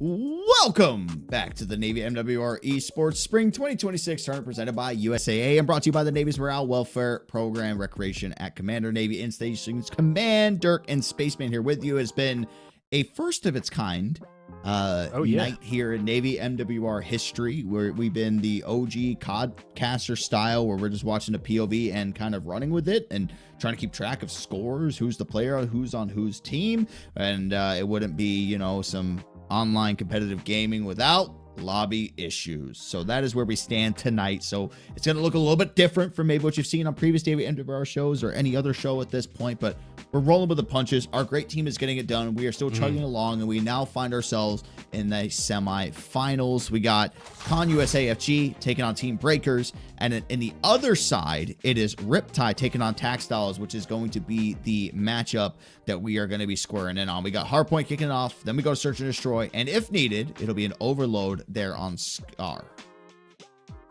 which will be a barn burner for anybody who resembles organic life on this planet. I mean, if you've played Scar Overload, you're going to have a field day. You're going to have a time and a half. Shout out to production, everybody on the back end who has been working crazy style overtime. Make sure not only do we thread ourselves through a lot of these server things that happen, shout out Call of Duty, but also making sure that these matches can actually get to you the way they do. So again, shout out to all the production and our ops team, but we're going to be hopping on board, I believe, with Gunshop's POV for this match. And look, it's a semifinals match. Obviously, now all best of fives, it should be best of threes moving through, especially to the grand finals. And these are the moments where you're settling into the rotations you expect in these series, the maps you're expected to play. Fundamentals have to be top of mind, right? Like very little mistakes. You're not going to be given a whole lot when it comes to easy rotations or massive blunders. So for both teams, we are looking at the fundamentals of these players, specifically on the AR side. It's always a big conversation. We'll be again here in the semis. Have to be looking at that 1-2 punch between the likes of Gunshop and Natural, or Nautical, excuse me. Those two have to be effective, and if they are, could have a very good showing here in the semis. Oh, 100%. And he's got the setup. He's got the webcam set up, and he also has the monitor set up, which tells me he's so good at the game. At one point, he's probably been accused of cheating. And that's what we like to see. That's right. When you're that good. When you're that good. That's right. Been there. Just kidding. Never have. Never will. Only have in 2K, not COD. Yeah, that's a flex, though. That is like, haha. Yeah, look me up, dude. I would never. Green bean. What do you mean? In your face. Gotta be such a flex. If I was a sub, though, and was playing that well, I'd be yelling the same thing. Haven't seen too much adjusted tonight. Hope to see that kind of turn around. Again, shout out to the roster on the other side as well. Hale kind of rounding things out, who usually would team with the likes of, with Jake, who seemed to be kind of a front runner for MVP of all of Navy MWR, and Hale, who has championship experience, who has some of that experience at the top level, I think is always a good pickup. So when we see those star marquee players, always going to be fun to point those out as well. And we're going to get a quick switch over to Taxtiles POV and show this team out in front right now by about a hill's worth, but we'll see what they can do on the other end as they play some defense here. So this is Cavasey's point of view. I told you, got the BenQ monitor, got it on the stand too, so it's not actually touching the desk, which is always fun. And then the Secret Labs chair, he's locked. I mean, I kind of expected it from the play because, you know, being good at Call of Duty, this is half the battle. Actually, more than half the battle. I'll say 75% is having the right setup. The rest comes down to skill. If I have a better gaming chair than you, Spaceman, I am going to be better than you at the game that you're playing. Bro, facts. Proven facts. No, it's facts. It's not even placebo. Like straight up, if you're comfortable, which is why players play in socks, some players play upside down, some players play with their controllers looking weird. I'm serious. Like if you're comfortable, you can go gunny for gunny with anybody. And it's absolutely true. If your headset can hear more or your controller feels less sticky, yeah, you're going to gun me every time. No doubt about it. How do you hold the controller? You hold it like I tilt mine a little bit sideways. I rest it on my knee and kind of have it like propped up facing down, but only when I would play COD. Any other game, I just hold it normal. Yeah, I keep it kind of normal. I hold it kind of low. Like at this point, gotta keep the back straight and make sure you don't pull something while you're playing. And I try to keep it pretty loose, but you know, really interested in the foot pedal idea. I really want to get into multi-limbic like engagement. Big fan of that. So at some point, might pull an Envoy who plays with his headset backwards and might play with my feet instead. We'll see. Somebody in the chat asks, is BenQ good? I have a monitor for them. I don't know if I should feel good about it or not. Yeah, I feel like crap. Yeah, it's like, damn, it's BenQ. No, BenQ's good. I feel like What is it? Refresh rates and millisecond. Yep. That's all you're judging based off. I mean, they're all the same at that point. If you're not going super in depth, as we take a little side COD tangent though, if you're not going super in depth with your settings specifically for competitive shooters or something like COD, which has now grown beyond just refresh rate and resolution and response time, all you really need to know is that response time is really important and refresh rate is really important. So if you're getting a good response time on your BenQs, which you should be, because it's kind of where they built their claim in the monitor space when COD started adopting them in early PlayStation 4 era, that's really where BenQ made their mark for Zowie. So yeah, good refresh rate, good response time. They are a classic standard kind of benchmark monitor to use for any competitive game, specifically for Call of Duty if you're interested in playing ranked. Highly recommend as well. And it's also a good headset and a good controller. It's been a rule as old as time, but it still holds. This is it's just been all domination from Cavasy and Co. I thought maybe it'd be a little bit closer in this, just judging based on what we saw from Riptide, but completely one-sided. 149 to 37. Finally able to get something going over here towards P1, but as soon as they get any type of momentum going in the hill, it's just immediately shut down, or they're just doing the age-old tale of Hardpoint, holding on to the last 5 seconds of a hill and then not being able to get the rotations going to the next one. Yeah, boy, ain't that the truth. Felt that. I'm also feeling this lead. I'm also feeling that was a full Hardpoint's worth, now basically extending to 100 across the board. Gunshop's done a very nice job being able to switch over to the M15 and pick up some of the pace as well. But we're not seeing a lot of dents into that lead. We're not seeing a lot of time in the hill for Riptide. Credit where credit's due. Tax dollars. Uncle Sam's coming out swinging. And no looking back, really. I mean, Cavasy had the M15 out, swapped it over to the MPC. A little bit shaky shots at times, as you might expect from a guy when they dominate with an AR and they try to get in the rhythm with a sub. It's a little bit shaky, and so you can kind of find your footing. Also, I do want to report that the team that we have that is Con USA FG, that is Charms and Jake. I'm not sure who the other two that they're playing with, but I know Charms and Jake. So I saw somebody post it in the Discord. I believe that the Air Force is actually hosting like an event in their venue. They run the Air Force gaming program. They're running a LAN event all week. And so they have 7 teams all playing today from the venue that they're at. Oh my. So they've been having some like spotty internet stuff, but I do believe that Charms, Jake, I'm not sure if they have anybody else there with them that's actually on their team, but I know those two are at least at this venue. If you can I tag you in it? Does that work? Can I copy this and send it to you? Now I'm curious because I mean, I can imagine you're running into some latency issues if you're all on a local I just server. posted it in our talent Discord. Okay, so yeah, they got a like a whole almost like a hotel room looking conference hall vibe going on. So I mean, we know that we've had players like Jake and company, like they come out, they have a rough weekend. Back when they were like with Wolf and WASD way back in the first couple of series we did of this tournament, it was like, okay, like they had a bad day. It's rare for Jake to have a bad day. Like, okay, a bad day for them is like being knocked out round 4 or so and not making semis or not making grand finals. Again, I'm gonna hit that point. It's also day 1. Like, I don't care what team Jake is on. I don't care where Charms is playing. If Jake is on a squad, if Charms is just rounding out that squad as well, from what we know, that team will be making a grand finals appearance at some point. Probably not tonight. It's not going to be tonight, but it will be likely tomorrow or Saturday. At just some point, you're going to see Jake in the winner's side, and be prepared because that dude is coming for a championship every single time, and he doesn't disappoint. yeah, it's it's hilarious about that because you click on that photo that they sent us and there's people wearing like Call of Duty jerseys. So they also might have been participating in this today too.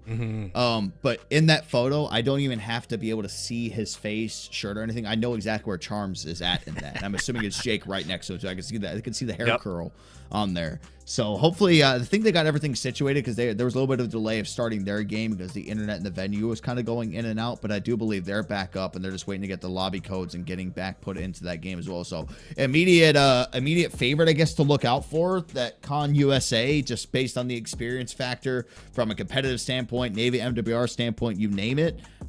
Looks like they might be on a collision course to go up against their tax dollars. Bro, I need a LAN battle in that room. I need this to turn into UMG Philly. I need a little bit of chaos. Like, I want to see. Can you just imagine if there's just one person from the other team somewhere in that room? Bro, I need it so bad, man. He's like the only one. Everybody's gonna be crowded around, making sure you don't choke. But I gotta see a little LAN battle break out in that room. It would be such a treat. And shout out to, again, the Air Force for one, putting that together, and two, giving the players a place to reenact the LAN environment. Like, there's nothing like it. Even when you're playing off base, you're playing at home, playing on a LAN environment is an entirely different beast. And so is when everybody's shooting. 38 and 24 for Cabasay. Hale rounding out at 5,400 damage, 250 to 94. It's a 100-point club for the first one tonight on mainstream, and a very good one on Colossus. Like, you don't often see a 100-point club on Colossus in these kinds of tournaments, but after that 54 to 6 start on P1, this thing never slowed down. I mean, this was a chill effort from everybody across on Tax Dollars. Yeah, it was great all the way around. I mean, there was no real threat for them to come back in. I think maybe a little bit lenient of almost getting them to 100 points on the vault that they just had there too. But as you would expect, Tax Dollars at least taking that game one with dominant fashion. But now we do have map number 2, which is going to be Gridlock, and we are going to be going back to Search and Destroy. So again, this isn't a Black Ops 2 thing where we're talking about maybe I've never played Standoff, maybe I've never played Raid a day in my life. You've played Gridlock, no matter what, like, because when some of these guys might be 18. Yeah, Game came out when they're 14. Still, like, Black Ops 4 was prime time 2019 of gaming. And that was the last normal year of life. So, like, for a lot of these people, Black Ops 4 was both the entry into competitive COD for a big year, but also, like, that is the modern era in a lot of ways. Let's take a look at some of the replays if we do have them. I mean, the replays essentially are a highlight package of Tax Dollars taking money out of the hands of Gunshop and Company, because this was one-sided. Like, I know we never underestimate any team coming in, especially when they make it to this side of the tournament, to a semis, of course.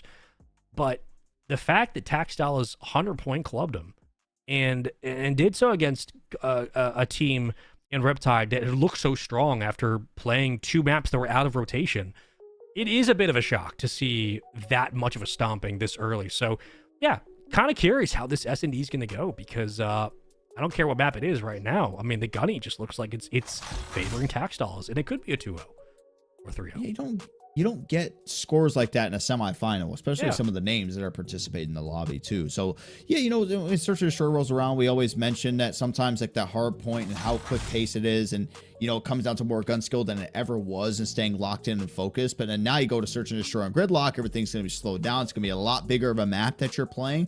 So we'll have to see if maybe people could try to adopt some strategies from in way yonder time, as they do get the first blood. Actually take out the man that we're watching on the POV, which is Cavasy, and he is next team is going to be taken out, lining up, knocking him down. Quick one. We didn't even get to see the afterlife there of that. What a bounce back, at least, to get this one started in map 2 for Riptide. Yeah, sometimes, I mean, it has been a map history of usually very quick opening trades, and then things kind of tend to stall.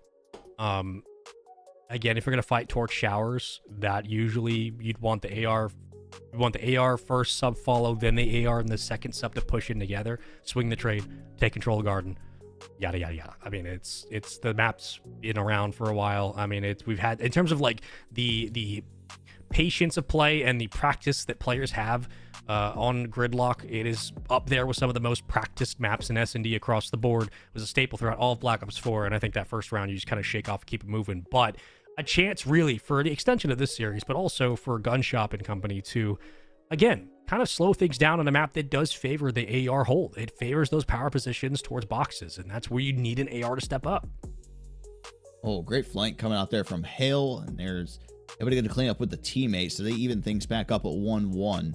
Is Gridlock only in for Search and Destroy? Obviously, I know from Control, that's where you saw a lot of big-time maps and big-time series come down to that with how back and forth it was, but I don't know, would it work out for when you're playing a mode like Overload for this? Definitely could, as we've seen Control have pretty set zones, and really Overload kind of follows a similar pattern. It's a little bit more loose because you don't have to essentially lock the spawns behind the zones. You can keep a little bit more of a stretched like A-B demolition site with that EMP and play more demolition style gameplay in Overload, as opposed to just copying Control 1-for-1. But I think you might see this map evolve into hardpoint for sure. I think that's definitely on the table. It kind of comes down to what really the players at the pro level want to do with it. So far, S&D is just an easy fix in. It gets something like Scar out. It gets other maps that have been a little bit more testy in the early rotation of Black Ops 7 a chance to be tweaked and refined, because some of the spawns specifically on maps like Blackheart, though for Respawn and for Scar especially for Respawn, have been a bit wonky and a bit like you can get spawn trapped really bad. So bringing in this map specifically for S&D is a great cadence break, but also just knowing the way it's played before, this can be viable for hardpoint overnight. So it'll be really fun to see if we do eventually get that. If we do, hell yeah. But it's a very flexible map. It's one of those maps that Treyarch makes that you can play all 3 game modes on, no problem. I think to close out that round, I want to say it was Kalo getting 3 in a row. I mean, it's very hard for us to tell who closed it out, and it only showed 1 there in the kill cam as they do even things up. Speaking of Kalo, able to get things to 3-3. Shower fights going down. More shots going to be ran through here on the blinds, able to get out with their life just for the time being. And I was just want to be 1 player up. Pre-fire comes in, jumping around, shooting, just hoping that they could try to hit something. And he's going to go for the reach out, able to find 1, just 1 more needed here. And oh my goodness, he gets it. Body shots coming as well. Take that NPC. How do you like it? And the defuse to follow. Oh, he's feeling this. Look at him. Look, he doesn't even know where to look. He's just looking around, hoping that somebody's just throwing champagne and roses all over him. Thinks he's Major Maniac, and he's right. I've seen that play before. I've seen Kismet do that before. I've seen a Beezy in that spot before. That was just reaction to a T. That is reaction time and gunny. That's all you need. At the end of the day, let's keep it simple. That is all you need in Call of Duty. Good reaction time and a good gunny.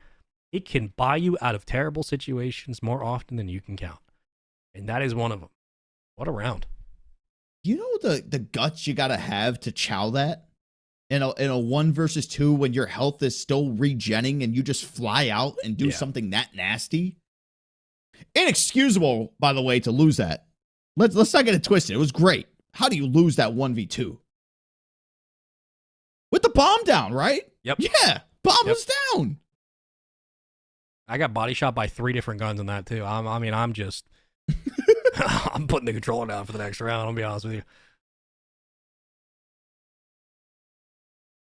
It's a risky check. Secret sauce is... It's been unlocked, a secret sauce for Cav. It looks like he's either moving or just moved in to wherever he's at. So the U-Haul box is back there. Oh, yeah. Oh, yeah. I mean, this would be a perfect place for a snipe, but I know GAs exist. I know. Yeah. Well, don't even need to.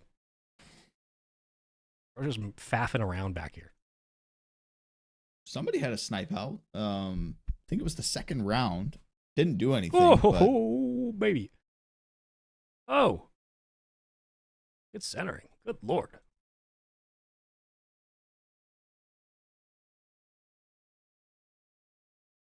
We got some shooters, man. Big fan.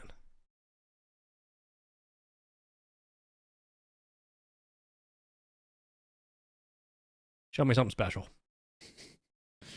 Dude, Charms' game, their POV is being streamed by someone's cell phone to Twitch. Dude, we got a Periscope already? That's awesome. We got some over. Oh, I forgot about that. Oh my God. I remember, I think it might have been MLG Seattle. One of the series was going on super late, and it was actually one of the Australian teams playing. Oh, yeah. And it's like 11 o'clock at night, and me and Miles somehow convinced, I think it was Clayton Pennington at the time, to like let us back in and let us turn on this live stream at like midnight to commentate the Australian because it was on a Periscope. That's amazing. The Periscope had so many views, like these views could be ours. And then so me and Miles commentated what like was going on in the Periscope, but like in this empty venue, just one computer on, one camera. No, I think one light was on too. That's awesome. And then we went in there and commentated the rest of I don't even know who it would have been at MLG Seattle back. Not was it? I mean, Mind Freak probably. That's like the only one that ever made any major runs. Mind Freak. Was it a European team? Was it European? I don't. It was MLG Seattle, so that was that was like one of my last events I ever did. So it was. God. Oh, what was that then? 2018?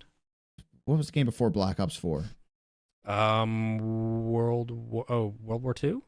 I think it was World War II. Yeah, World War II. Because Black Ops 4, sorry, MLG Vegas is my last ever Call of Duty event. Yeah, World War II would have been, because then Black Ops 4 was 2019. Yep, so it would have been 2018. So I'd have to go back and really dig deep and Wow. see who it was, but I still remember that one so vividly. Red Reserve? That's back when World War II era games was like Splice, Red Reserve, Optic. I don't know if Epsilon was still around at that point. Oh, sniper. Wait a minute. Wait. Gun shop. Uh-huh. Low HP. In a dream. I'm feeling it. Hello? He's peeking. Oh, he's still alive. Not for long. Oh, that was really anticlimactic. Yeah, dude, I mean, I'm thinking back. Now I'm really... you know what? I have a PC in front of me. Hold on. I got to find this out. I'm so curious.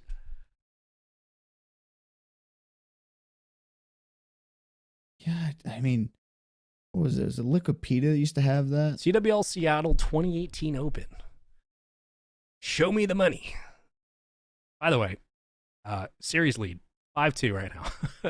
I should say game lead, series point, 5-2 right now for Tax Dollars, punching their ticket to the grand finals with 4 more kills, essentially. Uh-oh, and they might just get it. They're shooting fish in a barrel, and those fish can't swim. Oh, no. Oh, oh, God, it's all over. Wait a minute. Nah, it's over. It is over. It is a grand finals. It's a GG's.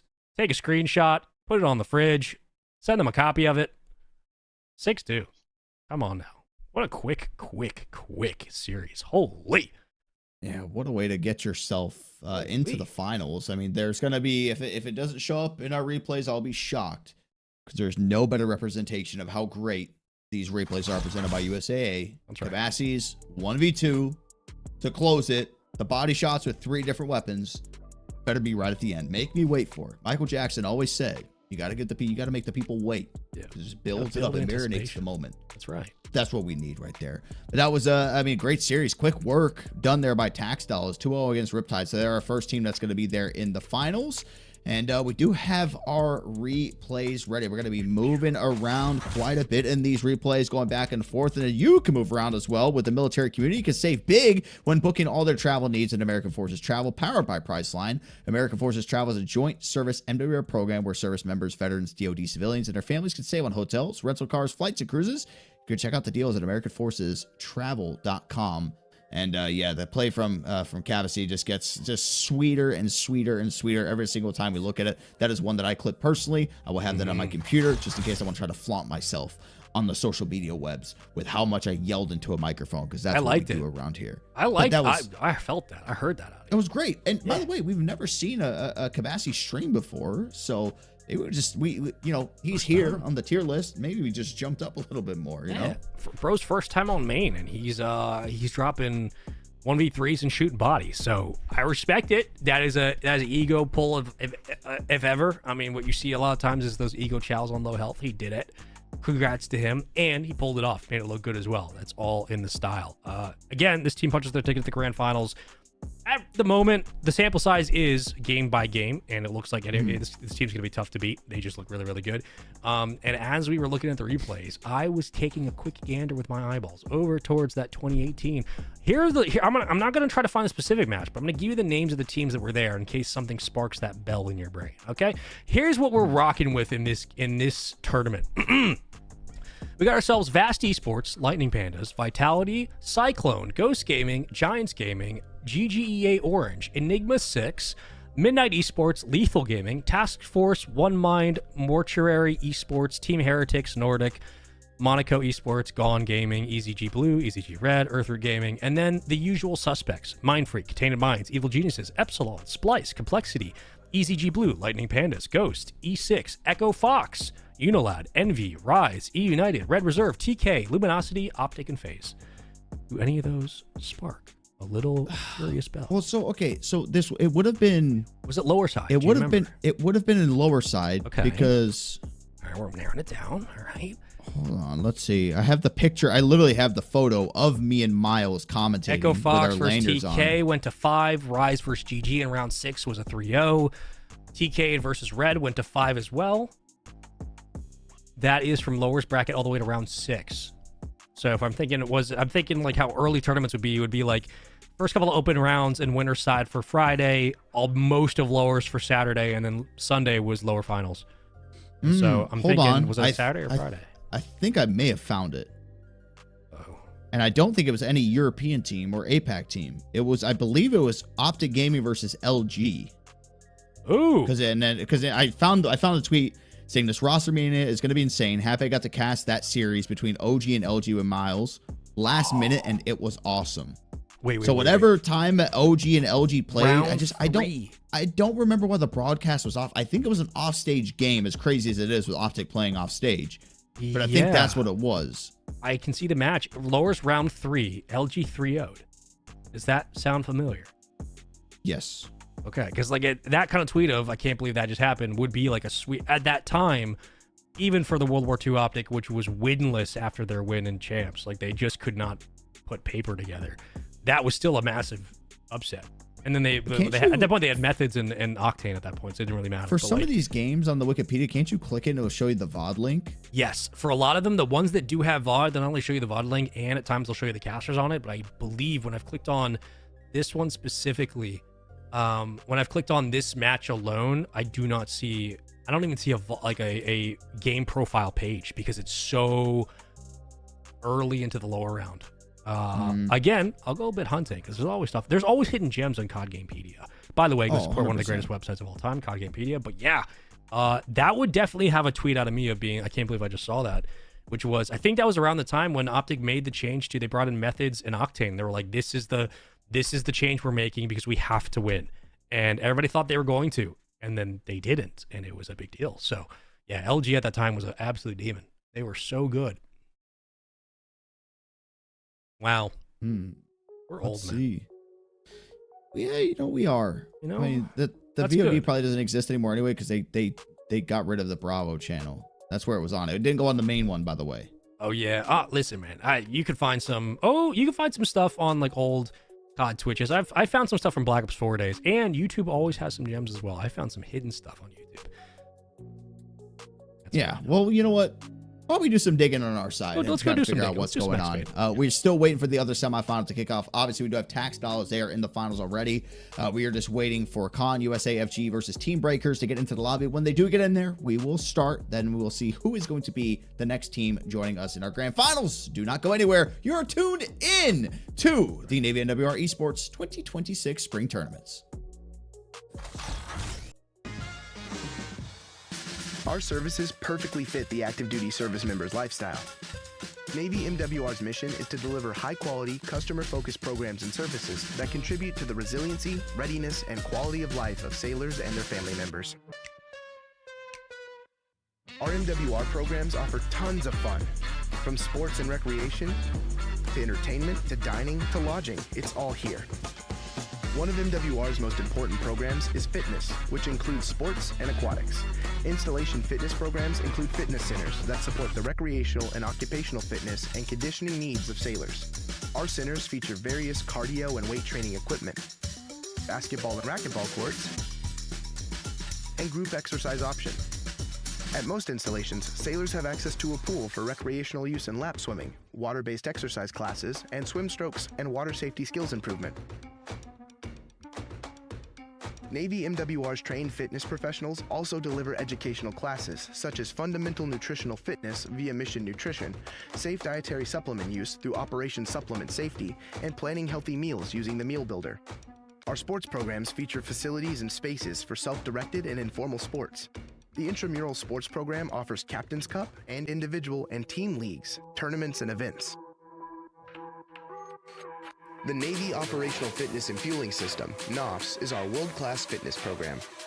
Available enterprise-wide, NOFS is a scientific, evidence-based program for the active duty sailor.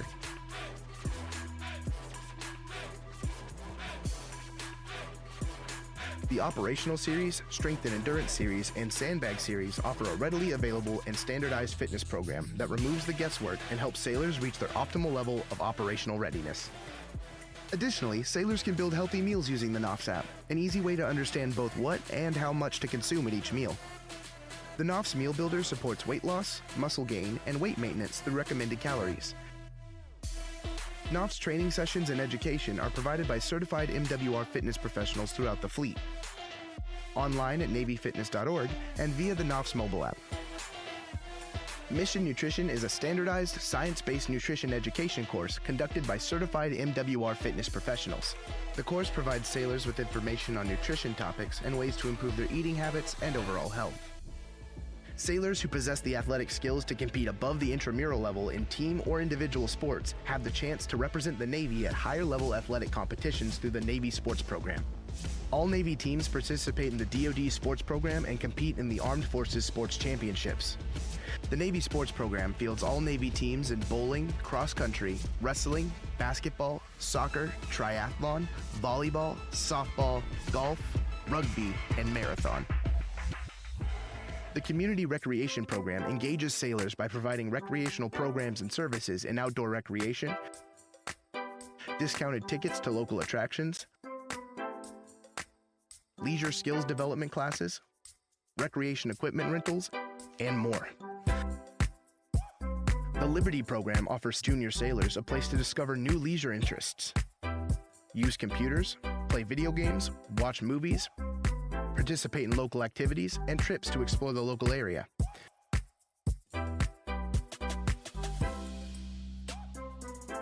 Installation MWR libraries provide access to computers and Wi-Fi, lend materials such as books, videos, and video games, and conduct a wide range of programs. DoDMWRlibraries.org provides 24/7 access to ebooks, audiobooks, music, test prep, and more, all free of charge. The Navy MWR Library Program also outfits ships with a complete library and provides library materials to the fleet.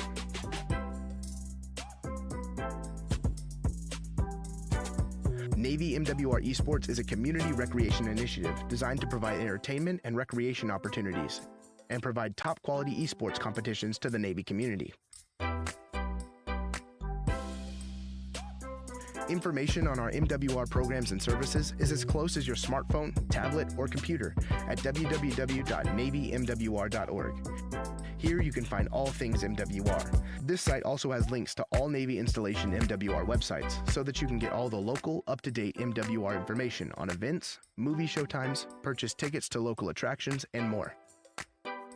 Remember, as you journey through your Navy career, MWR is with you every step of the way.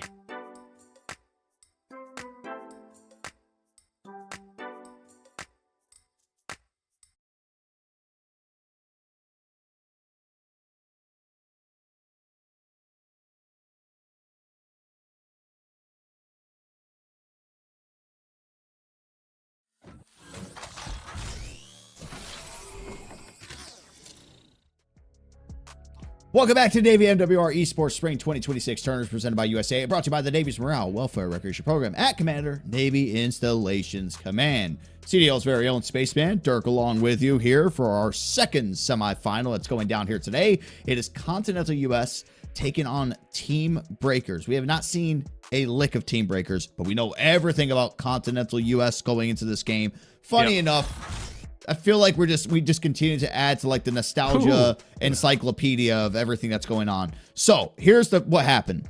We had no actual live stream from any of the teams. They were actually like TikTok streams, or as you mentioned, for the old timers out there, Periscope, which used to be how you streamed on Twitter back in the day. That's right.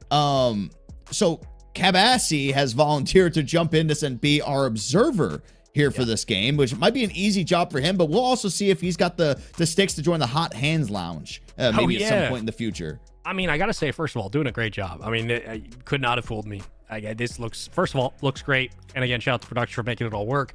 Second thing I want to bring up here, just casually as we get into this game, this semifinals, it is Jake, it is WASD, it is Charms. I mean, do we know what the grand finals matchup is going to be? I think so. Is it too early to call two wheels into the game? I'm sorry. Like, come on, man. I thought this team had bowed out earlier. They obviously did not. I was mistaken, but happily so, because this squad, if you wanted to know what kind of competition we're going to get potentially in the grand finals, open to interpretation, anything's possible. This Con USA team is built to take the title tonight. So what we said earlier about Jake showing up at some point this weekend, it might be tonight. It might be just walking away with the title tonight, because this team can do it on every single facet of the game. Hardpoint, S&D, Two of the hardest kills in the game in Jake and Charms, and then two of the most flexible Slayers that get better as series goes on in Vengeance and WASD. It's gonna be really tough for Bravo to slow down the potency of these Slayers. That's the best way I can put it. It's obviously anybody's game, but so far you can kind of see where we're going with it, right? Like double digits for everybody, already past 10 kills for all of Alpha. On the other side, still trying to crack double. I mean, that's kind of the pace of the game right now, and it's about to be a 130-point game. Yeah, it's been a tough one, slow start. Maybe they could try to build up something to at least, take away some positives. This would be a very tough comeback to do against the players of this level. Not saying it's impossible, but have we seen it happen? Not too often. No, you might hit a plus 1 million parlay before that happens. I mean, gotta believe. But yeah, we'll see how the rest of it ends up going. But of course, whenever we roll our commercials, you're constantly seeing everything about the Navy MWR fitness program. They do provide a worldwide network of fitness centers, aquatics facilities, sports and fields and courts. They're trained and certified fitness professionals, offer fitness program including NOFS opportunities, nutrition education, swim skill enhancement, intramural sports leagues, as well as tournaments, kind of like what you're seeing here today as well. So lots of stuff going on. I mean, we've been talking about it's the 250th birthday of the U.S. We'll go USA. It's everywhere. I mean, I was watching like the Super Bowl. You're seeing just the same kind of patch across all the sports. Obviously, another big thing is the UFC is having their event at the White House as well, the Freedom 250. So going all in on like every sports event is having 250 tied to it at some point. Yeah, I mean, then it's only fair at some point if we get a $250 or K prize pool. Like, we need to like go all the way. I think it'd be cool if the CDL did that. But yeah, let's celebrate it. We got 250 years of independence. Hopefully much more to go. Right now, though, looking at about a 190-28 game. It has been about 10 points since the last time we checked in with Knopf and Gumrick and Twan and Prom. That's about it. It's been 10 points. You know? It's Twan Prom. Oh, talk to him. It's all blue, the kill feed did. It's just, it's tough out here, you know? It's dog eat dog world. It's they're just gutting them. It's just, we've seen crazy things happen in S&Ds. It's already going to game 2. I love it. It's going to be on Gridlock too, which at least you're forced to the pace to slow it down a little bit, depending. If you're just going shower fight the entire time, sure, it might be a quick, like little 15-30 second round. Yeah. But here in this one, they're just getting some extra points. It should be closed out on this next hill more than likely, if I had to guess, just because you are capable of getting a full hold on here. You don't even need a full 60 at this point. So just need a little bit more time to go their way, 30 seconds to be exact, and then they will take this map number 1. Are you trying to hype up? Just dude, wait, I saw there was a window there, man. There was a window. Yeah, there just one kill, man. You're trying to hype it up like when Chris Paul was on the Suns and he hit a 3 to cut the lead to 37. Yeah, but this one would cut the lead to at least 36. Like there's just a little bit more room to wiggle around here. No, there was one big kill, and then you got squad spawn. So like, okay, all right, that's basically a 3 and a foul. I'll take it, and then, you know, you get wiped. It's tough. It's tough out here for sure. But yeah, you know, cutting the lead down for sure. They're making it. You know what? They're making it a game. My old coach used to say to me all the time, outside of airtight defense, like, look, if you're getting beat, try to make it a game. Okay, just try to make it. Just make it respectable. We're making it more respectable. It's not going to last for long, but there are positives here. Everybody had fun. All right, there's a beatdown. Oh boy, depending. Gotta believe 8 more seconds is all that's needed. You gotta imagine. Can they just get one more big break to be able to take it? I mean, at least, like, you know, at this point, you're just kind of aiming. You know what? Game's probably done. Let's get to 100. One of the players isn't even playing. Jake is stopped. Yeah. Oh, he called it a kill streak. That's why. Okay, there we go. I thought he was just, you know, maybe I believed it, dude. I was like, yeah, he probably did.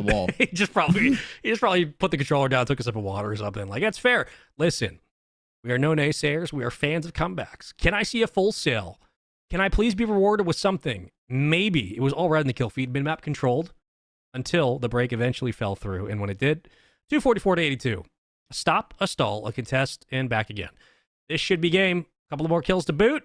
And no contests. 250-283 will be the final score for game one. One of the fastest hard points you're going to see on Colossus ever.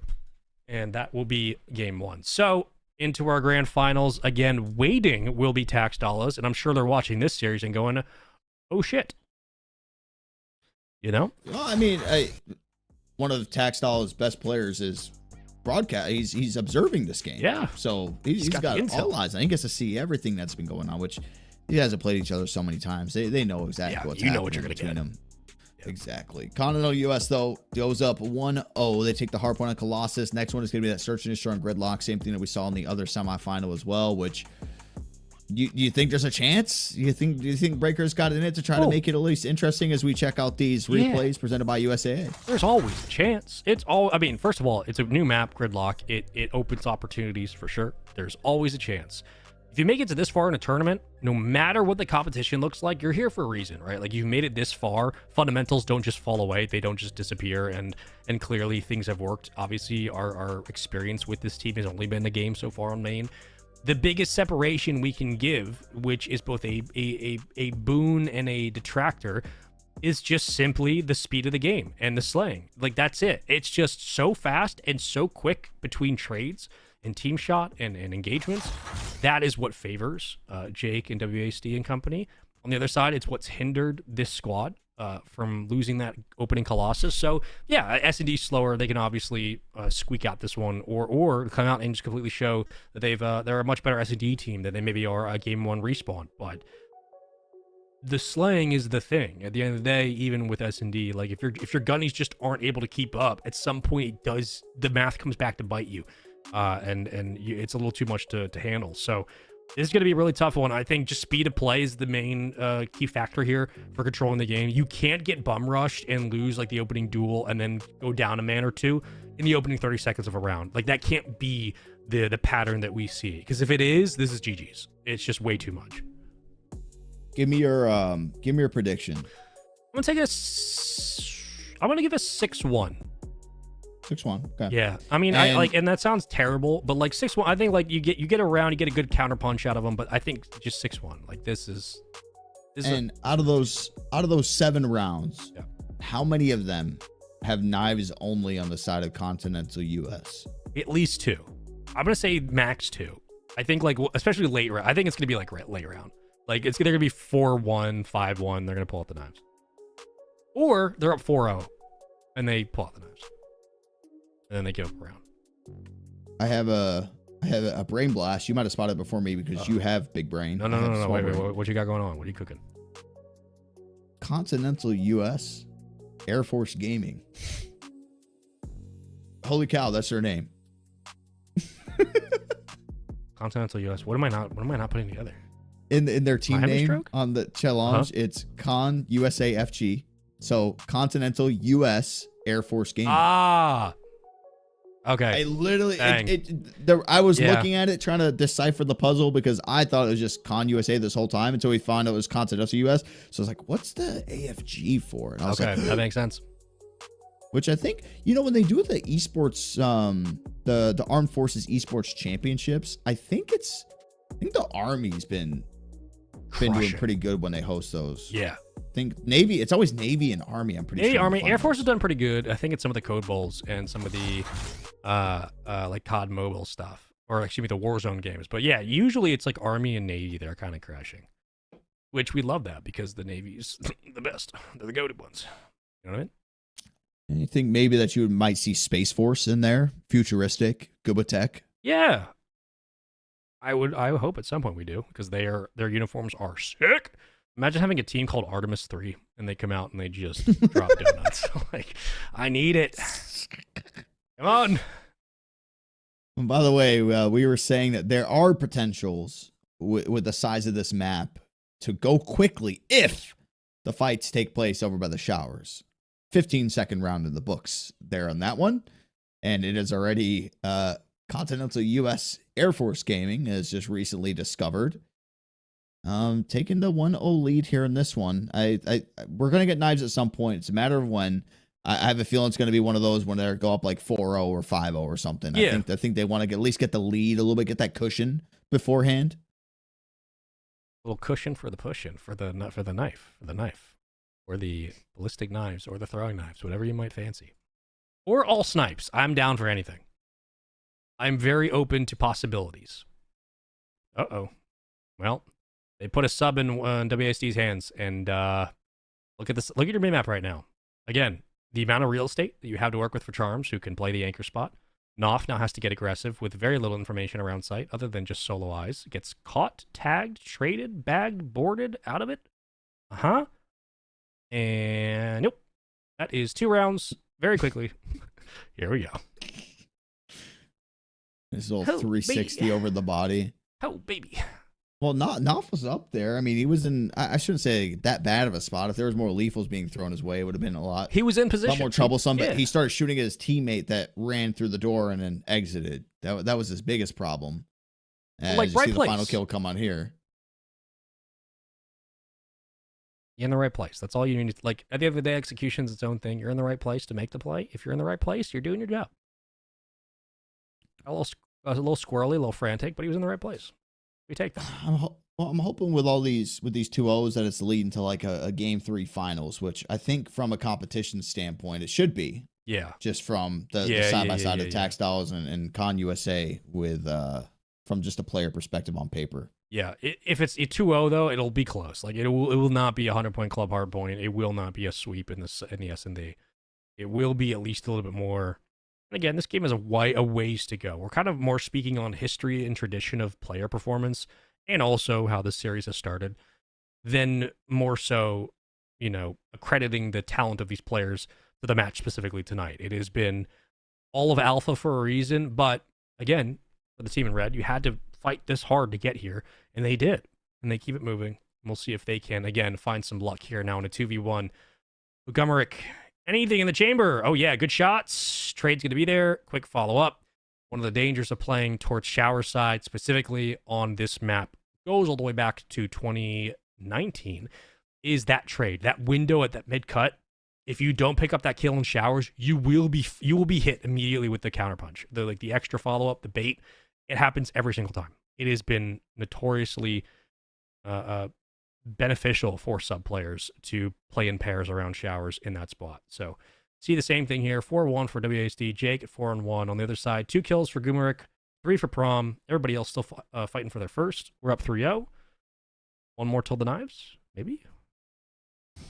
Maybe. Saw Akela in the chat said round 11 was the prediction, and 5-6 for the team with WASD person. So Akela might be right. Wait a minute. Had it going down all the way to the wire. Maybe it's still possible. I mean, can never rule out a round 11. Yeah. Wait. 2 kills. Wait a minute. Wait. We're already off the go. Oh, back up. Do not chow that. Do not. You should be dip and dodge, crazy style, and they are. They're out. Like somebody leaving the Jerry Springer set. Just get out of dodge. WASD. R back as the anchor. Kayla knows ball. I know she knows ball. We'll see if WASD decides to post up. Usually it's the B window. I mean, the overlook with the AR is free. We've seen RCDs do this to win the championship on this game. At Champs, specifically. Rat back. Oh, gunfight. Uh-huh. No! Run! That's 1, baby. That's 1. All you need. All you need. A little bit of a shaky shots here from WASD. Anything is possible. Look at that. I think even if he would have slipped around the corner, I think there's no way he got out of that round alive. Probably not. I mean, if you're in that spot, you just got to hunt. Like, you have to go for the chase down. You got to channel the LeBron. Got to send it, man.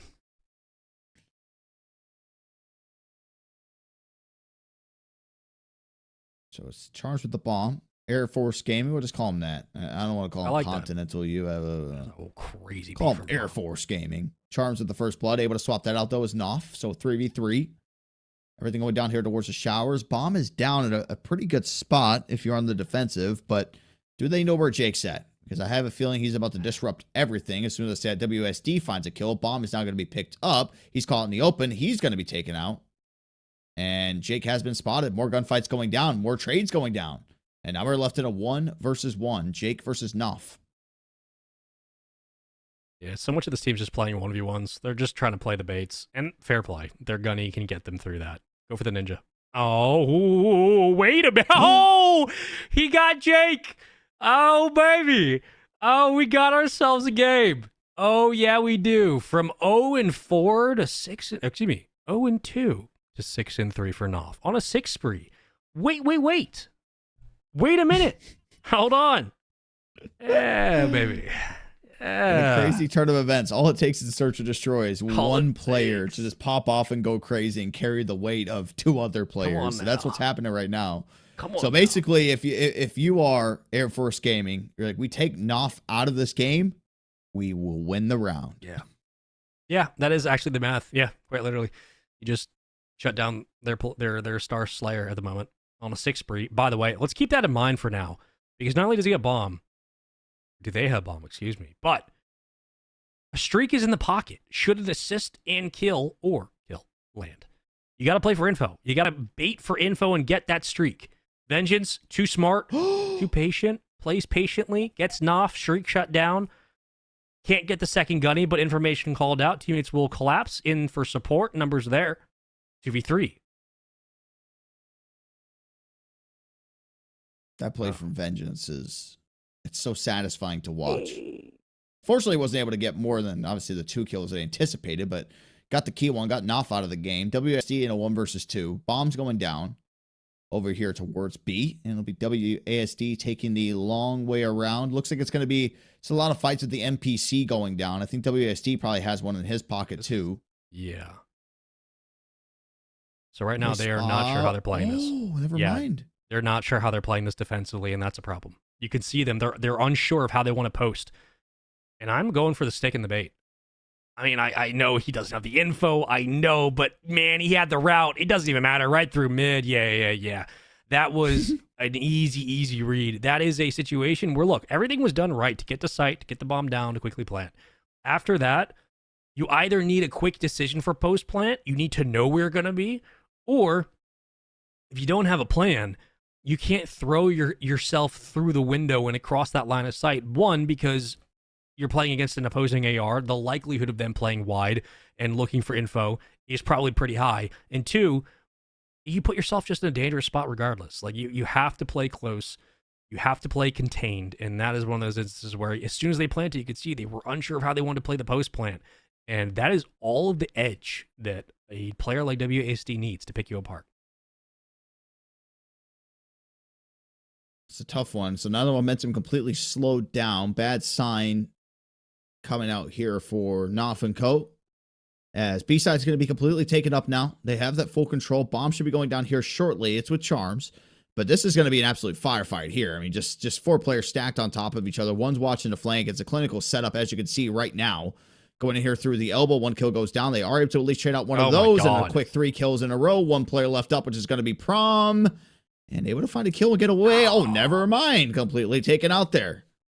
Really good positioning in mid. A little bit late when it came to putting the kills down from Prom, and not so much their fault, more so just how the round developed. Like, you have the mid cut look. The retake's going to be really tough defensively for that squad. Like, knowing that your first entry in is either going to be stunned or you're going to get corner checked and you're probably going to lose your first blood. But that's credit to the post-plant positioning specifically of Tax Dollars, of Charms, WSD, Vengeance, and Jake.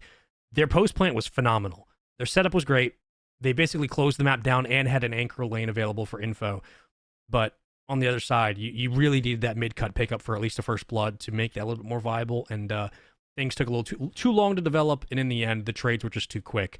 So, again, advantage once more, and now round point, semifinals point, championship on the line towards a grand finals ticket should they win this one outright. And over the top for a halo jump, gets gunned. That's 3 going down. Goomerick, Twan last alive, Charms, no 1v2.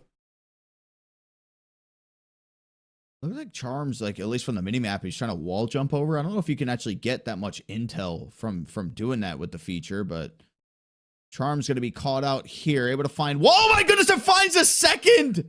A 1 versus 2 to close it out there from Charms.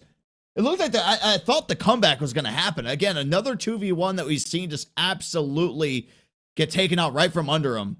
But just silky shots, something that we've seen from that man too many times. Well, that's GG's. That is not the best spot for Charms to be in. That could very easily have been a trade. But in the end, the better Slayers win. And that was it. 6-2. Honestly, obviously a much closer. Good Lord, back up.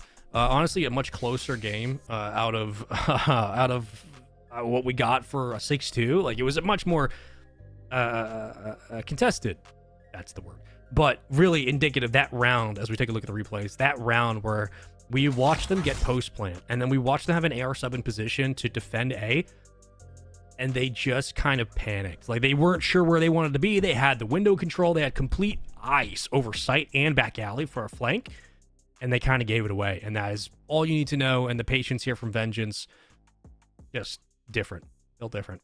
I mean, even in that last round, though, I mean, Twan, two-piece, another teammate added in an extra kill on top of it. It became a 2v1 at that point. Yeah. Which could have been the round to at least try to take something back from there. But, like, here with Charms, I mean, if the follow-up there by the second player is just a little bit better, no matter which way you got to do it, whether it's jumping on the fire truck, doing something else, then you're fine there. But the fact that he was able to get that done is, I guess it's just Charms things. Because he had shaky shots on the first one, too, so I did not think there was a chance of getting the second. But we have our finals, which we called it once we knew who the players were, who was on this Air Force Gaming.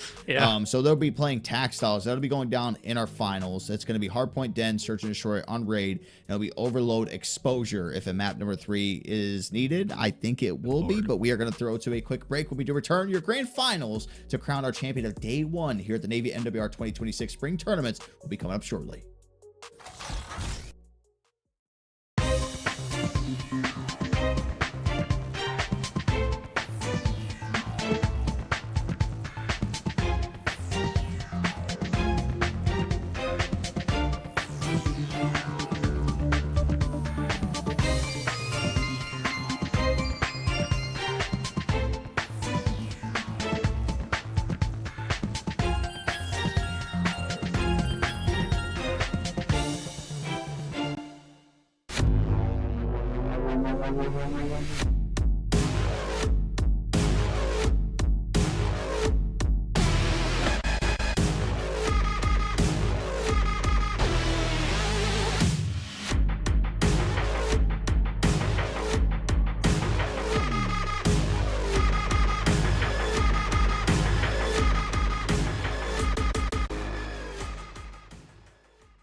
Navy Morale, Welfare, and Recreation can help your business build brand awareness through our exclusive military market.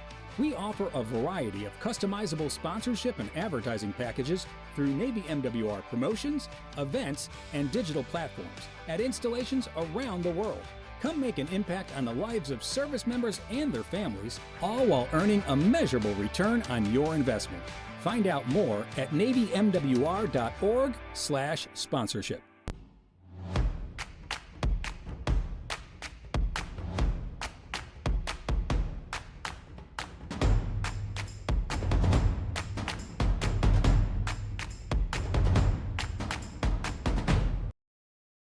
This year, make your next getaway a Navy getaway.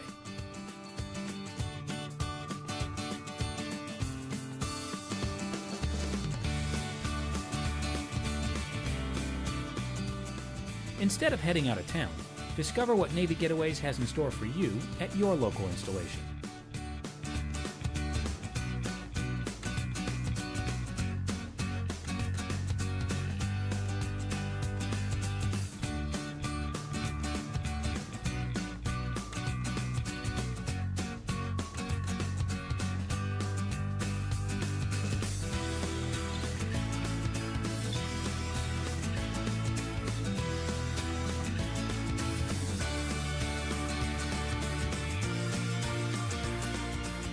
Make it a great getaway. Navy Getaways. Stay, play, and relax.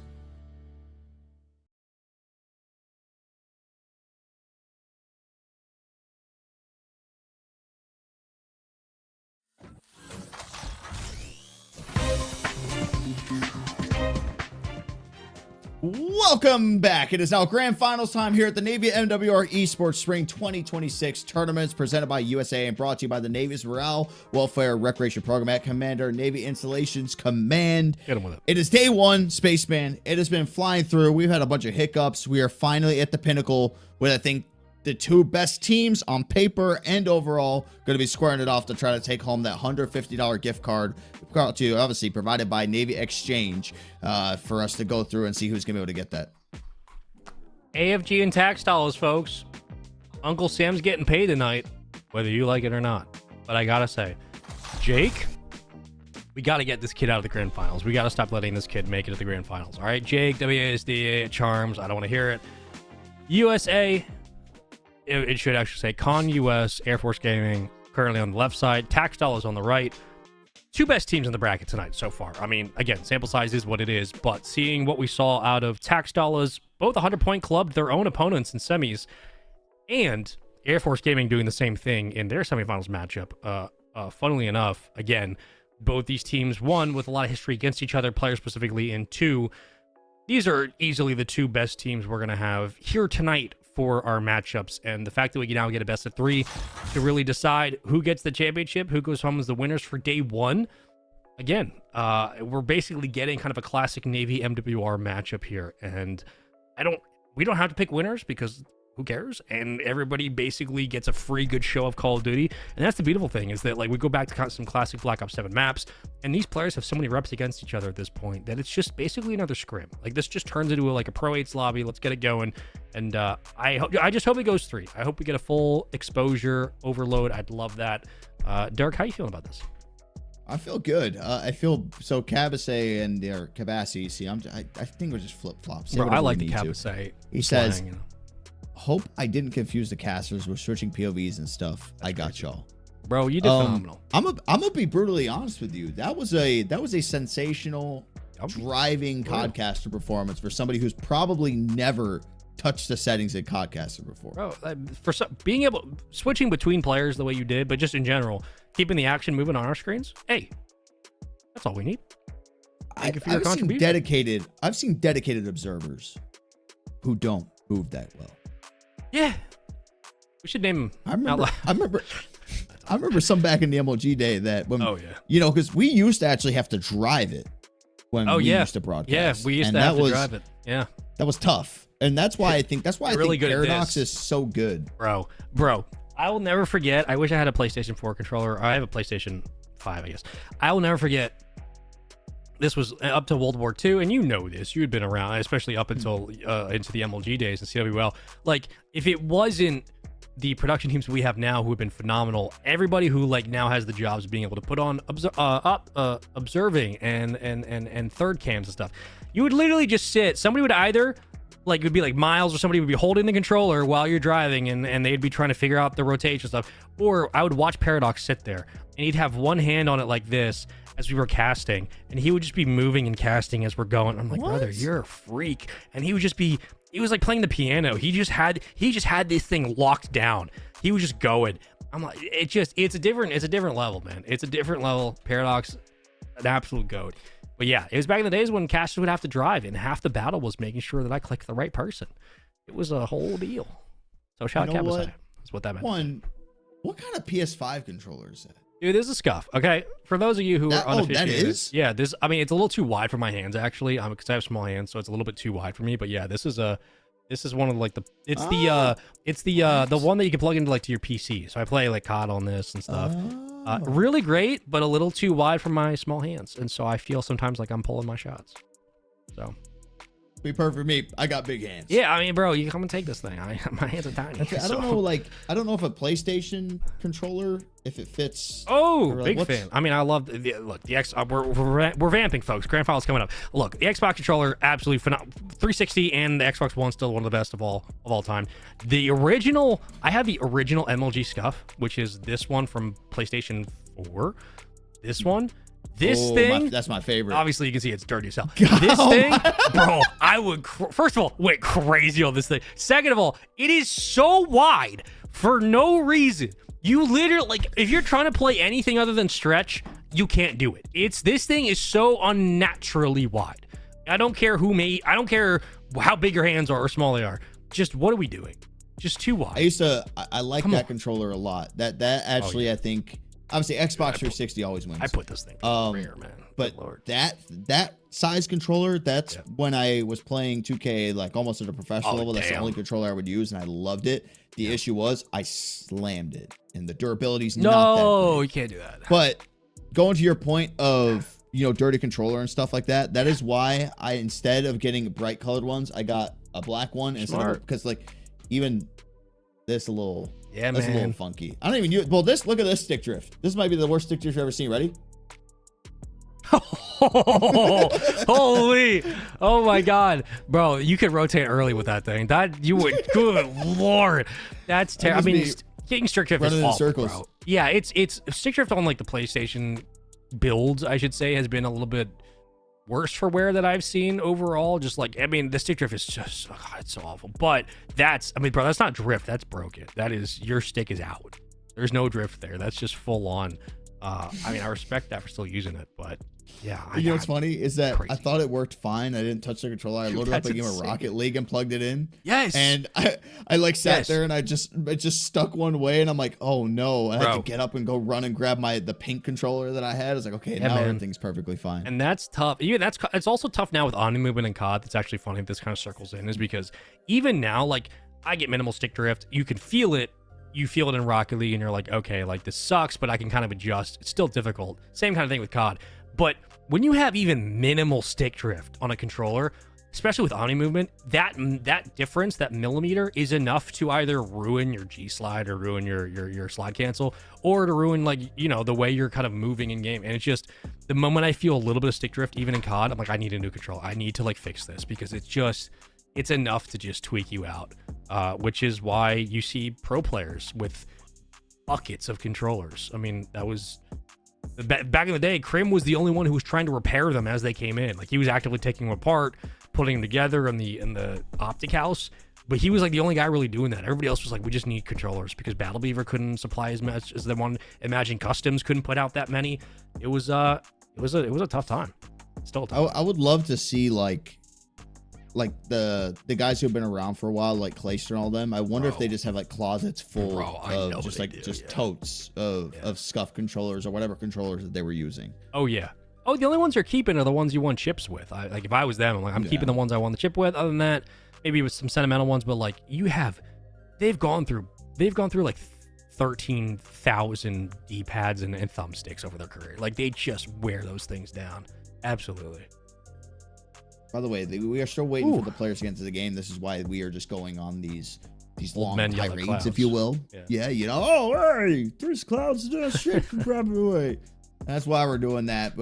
We've had lobby issues all night. No fault of our own. The players are trying actually their best. All the casters on this best.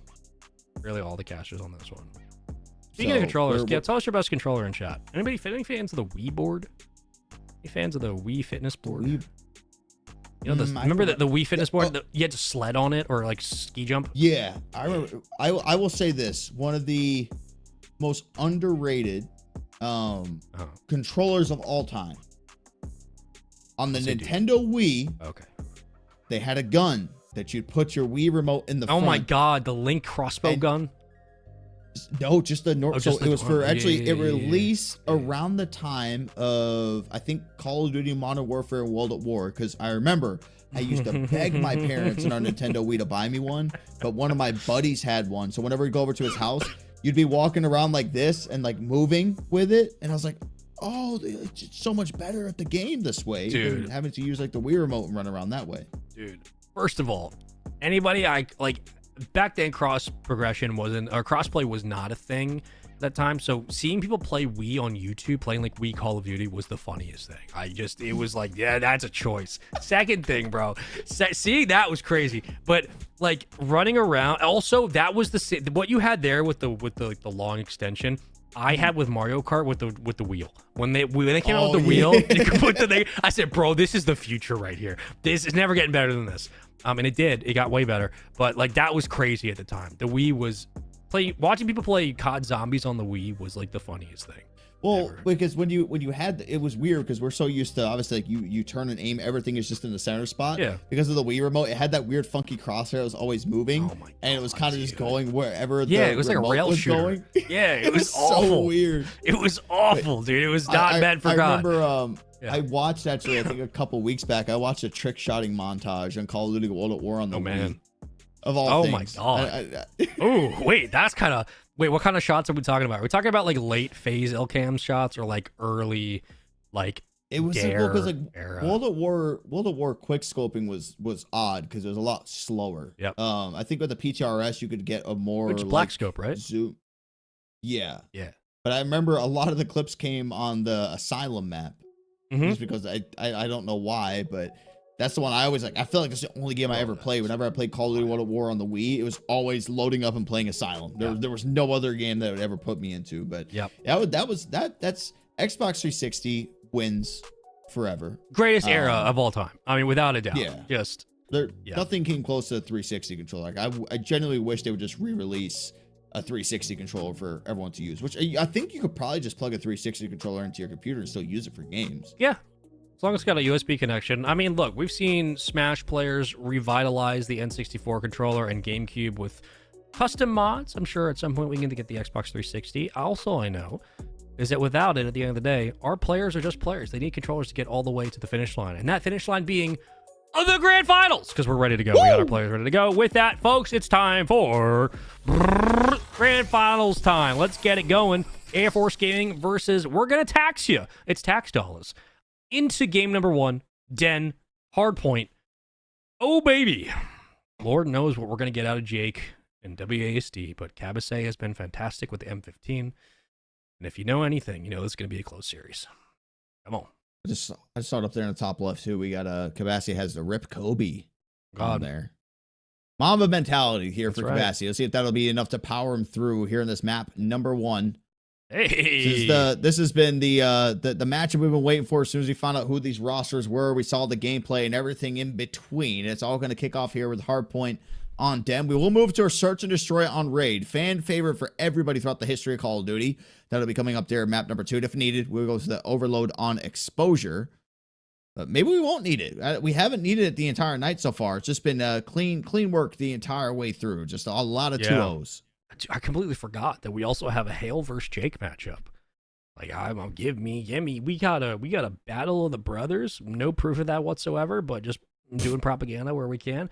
I love the fact that as these rosters splinter and they make their own teams of 4, obviously we get histories between players and they try to fight for their championships in their own careers and their egos that they can blast against each other in the discords. Yeah, but I mean, you're getting to a point where, again, like 2 chess players playing against each other for a long time, they know the moves they're going to make. They know where the mid-cut's going to be for the likes of Hale. They know what Jake's going to attempt. You expect those calls to be loud in comms. Would expect nothing different between these 2 teams, and it's been a very, very solid start across the board for tax dollars as they get off to a 39-16 lead. On the other side, though, for AFG, as they break back in, this is a team that, though they do start slow at times, when they get going, boy, do those gunnies get going. So better be prepared if you're the likes of Cabasay. You know, maybe for Jake and Hale, instead of brothers, you could do like a Cooper Flag and Concanipple comparison. Oh, yeah. I like that. Roommates at Duke, go to the NBA. I think Con should have won Rookie of the Year, in my humble opinion. Fair, absolutely fair. Yep, good take. But, you know, it's Cooper Flag. It's Classic number 1 pick. overall draft pick. Generational talent. Media bias. Anyway, NBA stuff aside, because I'm starting to sound like Stephen A. Smith. That's right. Let him know. 58-27 as tax dollars in good control here so far. But you did mention it. It's kind of been really not just like the MO, obviously these teams switch up all the time, but a lot of the players that are on Air Force Gaming is that if they do start slow, all it's going to take is that one quick 4 dead or somebody just going on their own personal streak that'll just kind of send a spark through everybody else at that point. And that's what allows them to kind of resurge themselves back into the game, even though a majority of the time they really don't have like a lot of things that they have to try to fight through, and they're not in a position a lot of the times to where they're actually down by a large margin in those games. While I would want to give you some riveting analysis, I do want to take note that while that team fight was happening on P3, Charms was nowhere to be found. Bro was typing in game chat. I believe that somebody on the other team either might have used a GA attachment or had very quickly let something GA get slipped by, which usually gets called out by the players for first warning, as it did. They apologized, which is all good. Everybody moves on. We changed the classes, no problem there. But it was just fun to watch Charms let them know that they're awful when he's not even in the hard point. Bro was nowhere near the play, and he's already talking smack in game chat. So it was very fun to see it. A bit of banter from both teams off the start. But we reset expectations, everybody back on the right classes, and everything moves according to plan. 90-35. And again, a very healthy lead here for Taxstall against a high-powered offense on the other side who is keen to get off to a hot start.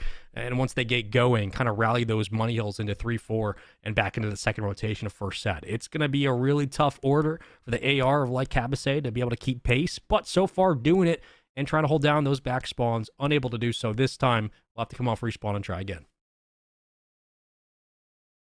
90-59. Things currently contested. And as Taxstall is getting control back of that one, back over to P1, we go here shortly. Just trying to do the extra cleanup all the way around. 2 quick kills in the rotation to be able to try to slow some things down. Next one trying to come on through. BG able to answer back with 2 of his own. That'll sure open things up here for Taxstall. They got a really solid hold this one the first time, which, you know, typically in P1s, you're not good for that much time off of them. But I believe it ended up almost like a 29-9, I think, after the first hill. Yeah, it was just about between half a hill in contest of a scrappy P1 and a fair weather ball game. It was neutral across the board. Oftentimes, even if you see a 40-point lead, 50-point lead on P1 for most teams outside the Pro League, that's really nothing going into P2. So still anybody's game. Did you know what BG stands for? I just found this out. BG. No. Acronym for Bald Goob.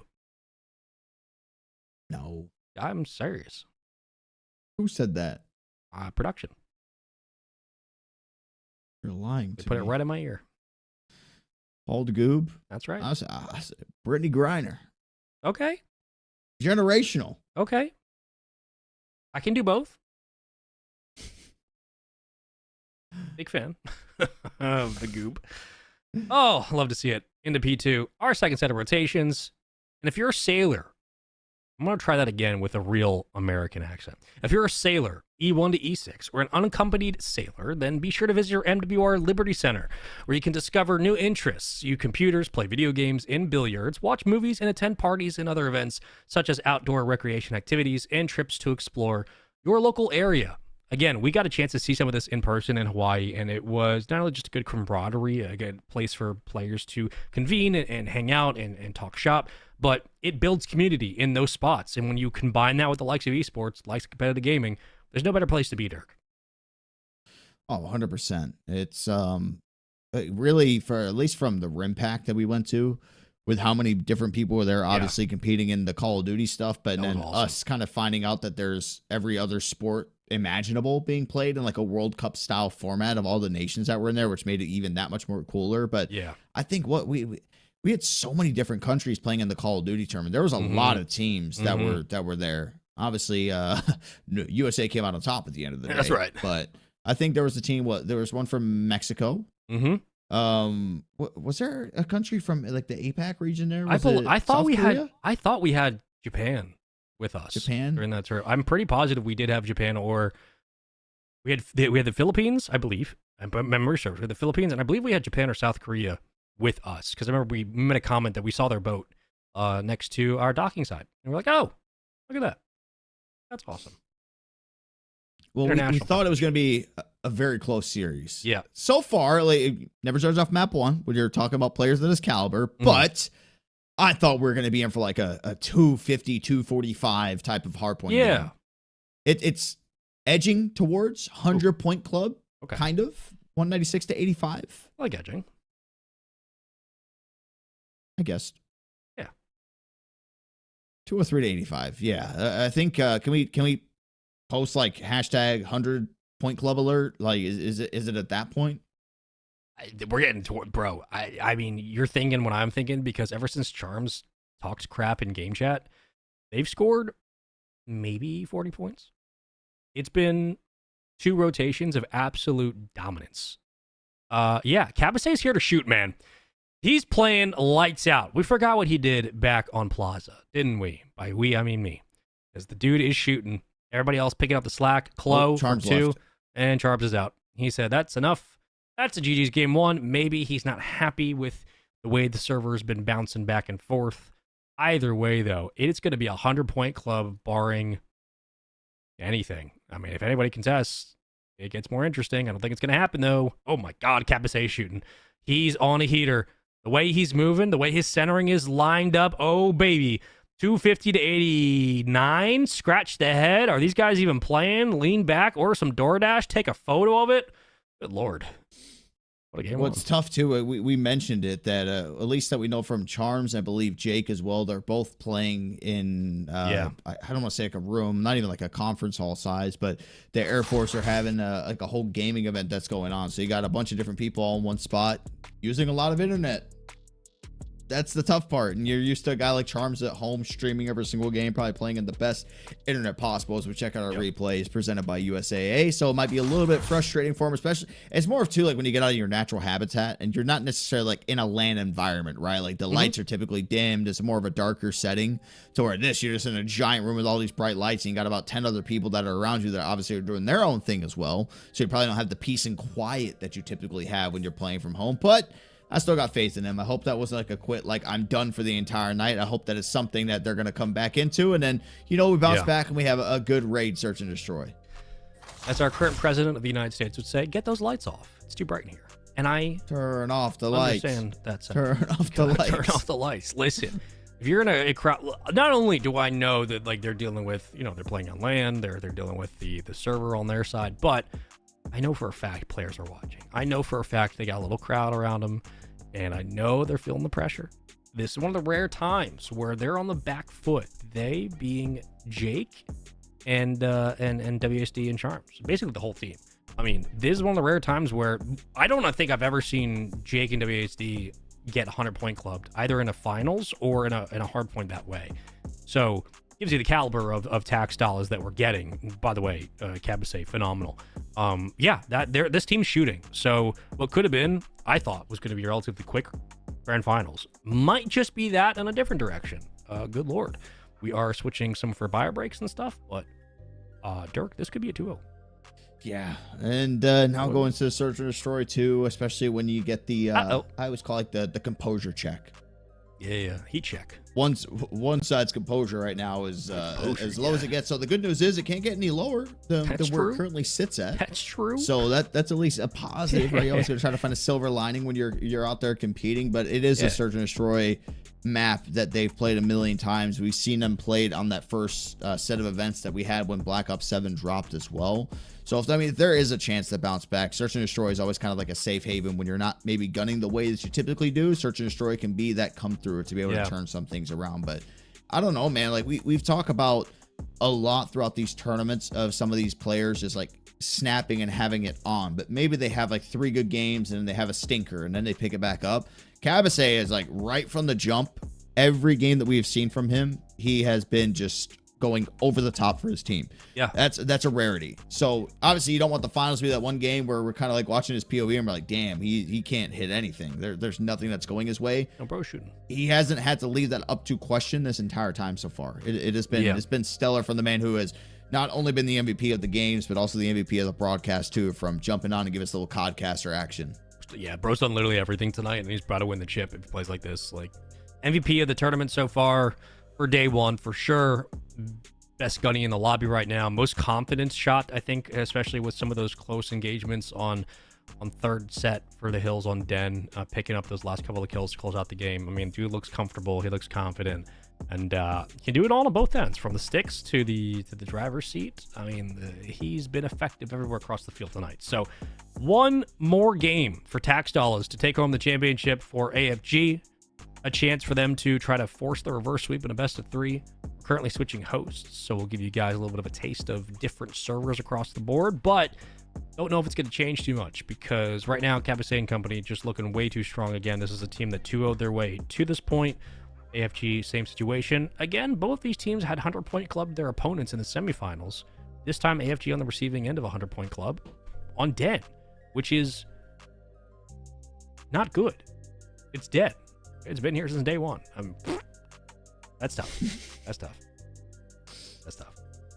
Yeah, I didn't expect that from that first hard point. That's been the biggest shock, I think, of the night for me. I think what was it? We went in one of the quarterfinal games. Yeah, in round 2, Tax Dollars and Team USAE. I thought maybe, or no, is Riptide and Team Terror? No, Tax Dollars, Team USAE. That's what it was. No, sorry. I'm all over the place. We had Tax Dollars versus Riptide. Riptide Okay. in the semifinals. Oof. I thought maybe that was going to be a little bit closer. I was like looking at it. The first one didn't look right. The second one didn't. I was like, oh, wait, it was the semifinal. Yeah. We thought that one and Nautical. Yeah, we're going to come out a little bit better. Yeah.